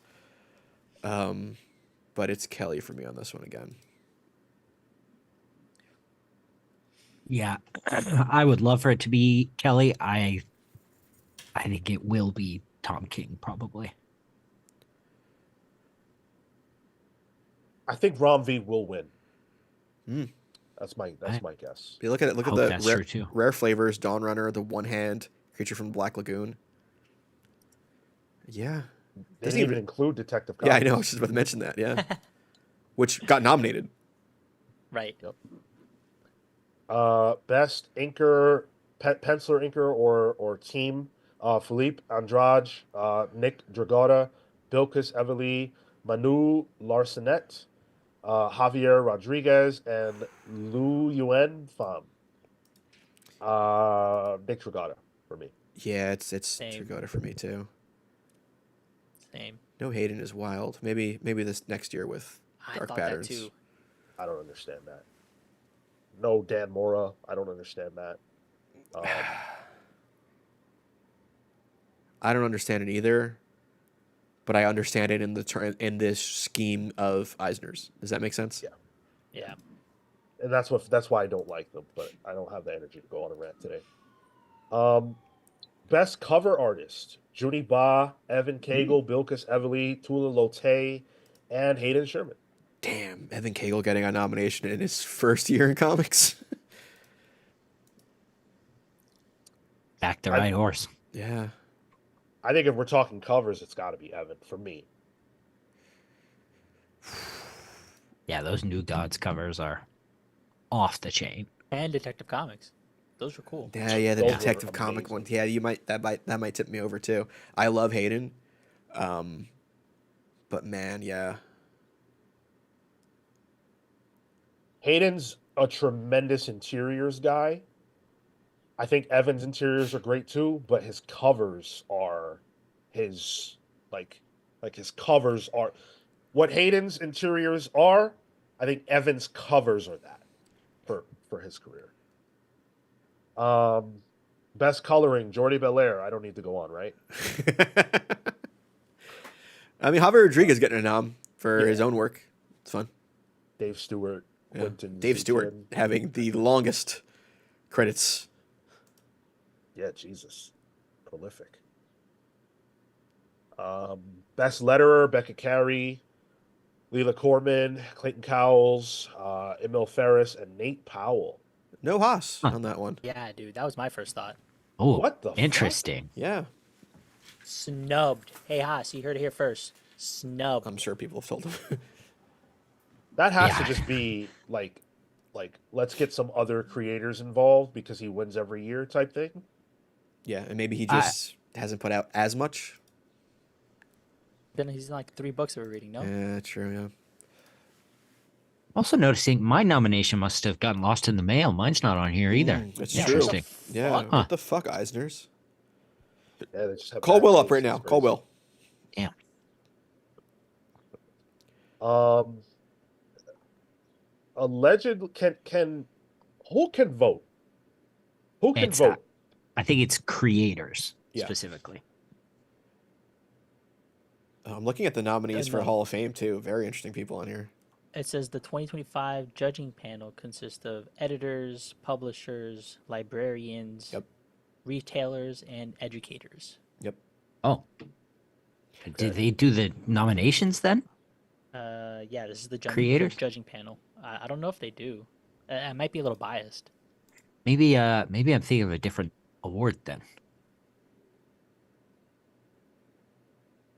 Either way, congratulations to the nominees. I can't wait to see who wins the fake award show. But PSA, don't be an asshole when it comes to who you like and don't like. Somebody whose name I won't repeat, I said it, I think I said it on Thursday. I won't say it again. Made a tweet that said, did Tom King's CIA connections help him with these nominations? Fuck that.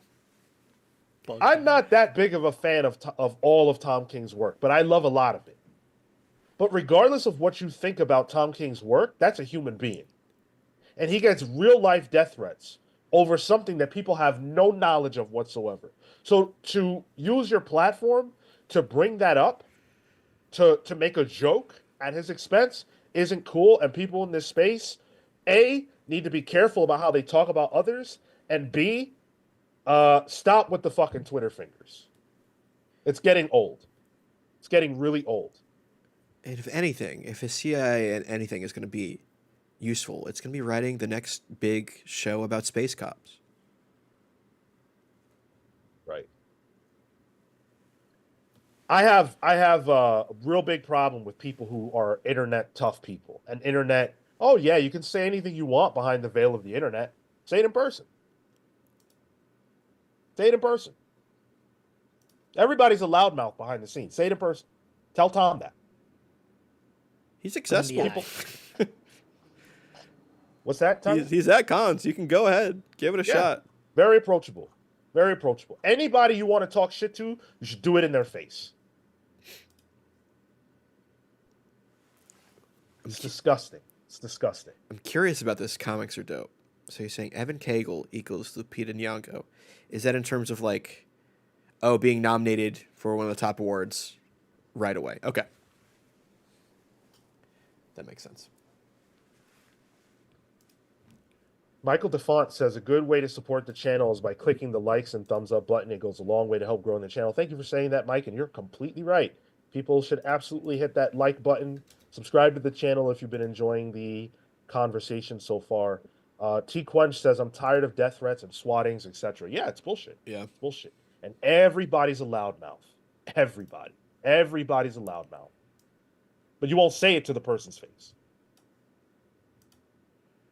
It's a disgusting way to be. That's it for our conversation about the Eisners. We'll talk about the winners whenever the winners are announced. We do have one more thing to do. Hey, Marco, do you have an origin today? Yeah. Yeah. Awesome. Okay. So we've got to thank the rest of our lovely patrons. Thank you, Steve, Swarm Canaris, Panda v Panda, Ted Wong. You are the man, brother. You are the man. You are the man. Thank you so much for Tuesday, dude. Thank you. Mad Max, the Absolute Overthinker, Blur, Jekyll Jose, Scripture, the Wardens of the Word, Hecatron, the Hate Machine, Amin, Almighty Perez, Houston, the Century Kid Murphy, Jasper the Gasper, Eddie, Peter, the Living Lightning Electrics, Lucas, Heatwave Halder, Young Dende, Safe Haven, Hayden's Hideout, Shalom Warburg, Emily, a few others that I will announce in a second. But getting their origin today is DeWoody. Let me tell you a tale from a time when myths still walked the earth. Then shadows maintained their mystery, and the forest still had spirits. In the Shenandoah Mountain, there was said to have existed a shrine that on first harvest moon would create a doorway to the spirit world. All manner of creature, elegant or ugly, would play, basking in the moonlight. One such creature, Dawudi, would make his way for the first time. He was a creature of beauty, 7 feet, long strands of golden hair, broad-shouldered and elvish. At the gate he met with his keeper. Tell me, Dawudi, for your first time, what manner of mischief do you hope to achieve in the world of man? I am not a fay of tricks like others. I hope merely to see what mysteries this world might hold. Ha! How noble and terribly boring. Exactly why you get picked on, Dawudi. Embrace your nature, go frolic, but bide your time, for the gate closes as the first ray of the morning sun cross over the mountain top. At this, Dawudi rushed off. What he truly wanted was time away from the hassle of home, if even for a night. He had heard tale of at a city at the foot of the mountain in which beings of great power existed. He was enamored with the idea of leading a new life in the city. He had heard of another Fae who remained in the world of man, and in truth, he was envious of the strength that they had to do so. As he walked down the mountain, a blood-curdling scream was heard nearby. He ran towards the direction, and before him was a bear attacking a female camper. He jumped into action, yelling towards the bear. As he did, it stood on its hind legs and met his gaze, then lunged forward and took a swipe. Deftly, Dawudi deflected the bear and conjured a small spell of light, spooking it from a counterattack. With the matter handled, he turned back to the woman who was still acclimating to the situation. Looming over her, he asked, "Are you all right?" There was a moment of silence. Dawudi could see the fear and confusion in her eye. She was short, black, with beautiful long dreads. Saddened, he began to turn, when shakily she said, "Thank you. You saved my life." Dawudi turned back and smiled. She offered, "Would you like some tea?" The rest of the night was filled with laughter and stories and openness. Dawudi was seeking something magical in the human world, but instead he found its humanity in Sheila. Soon, and in what felt like too soon, the sky began to turn pink. "Thank you, Dawudi. You were my very own Fey fighter back there. Haha. Here, a pair of muffs for those ears of yours, and hopefully a keepsake to remember me," she said with a blush. They said their farewells, and she apologized for not letting him get to explore the city. "Nonsense," he said, with a wink. "There's always next time." As he walked back to the shrine, he took a moment to process. What was he doing? What was he possibly going back to? No, let the keeper wait.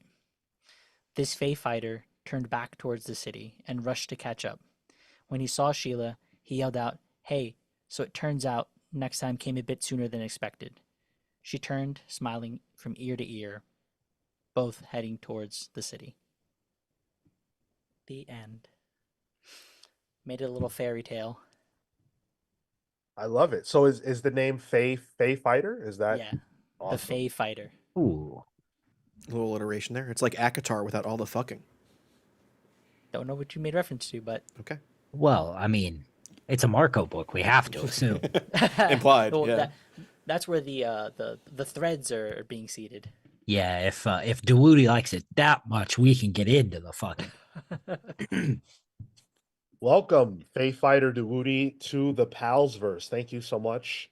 If you want your own origin, patreon.com/thecomicspals is the only way to get one. We've got a list of people who we owe origins to, so in the next coming weeks, we will be getting to them. Hang on tight if you are still waiting for yours. You guys have been incredible with the support.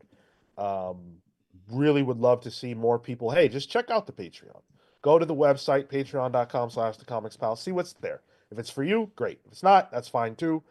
Support doesn't only look like monetary support. So we appreciate you all the same. But if you do feel like going the extra mile, we've got this is what I'm seeing here. Over 300 posts we have made on our Patreon page. So that's a lot of stuff you probably haven't seen, read, heard. A lot of stuff. Yeah. New on Patreon, new episode of Pound Round just came out too. So That was fun. That was a fun one. That was a good one. Yeah. it was a revealing one. I was editing it. I'm like, oof, do I edit myself at this? But stuck to my guns, did not edit myself. Michael DeFont says the Comics Pals hoodie is very comfortable. Dude, thank you so much. You own one of our hoodies? I don't even own one of our hoodies. For Thank real. you. I don't even own one of our t-shirts, Marco. You know what? I have it in my office to ship.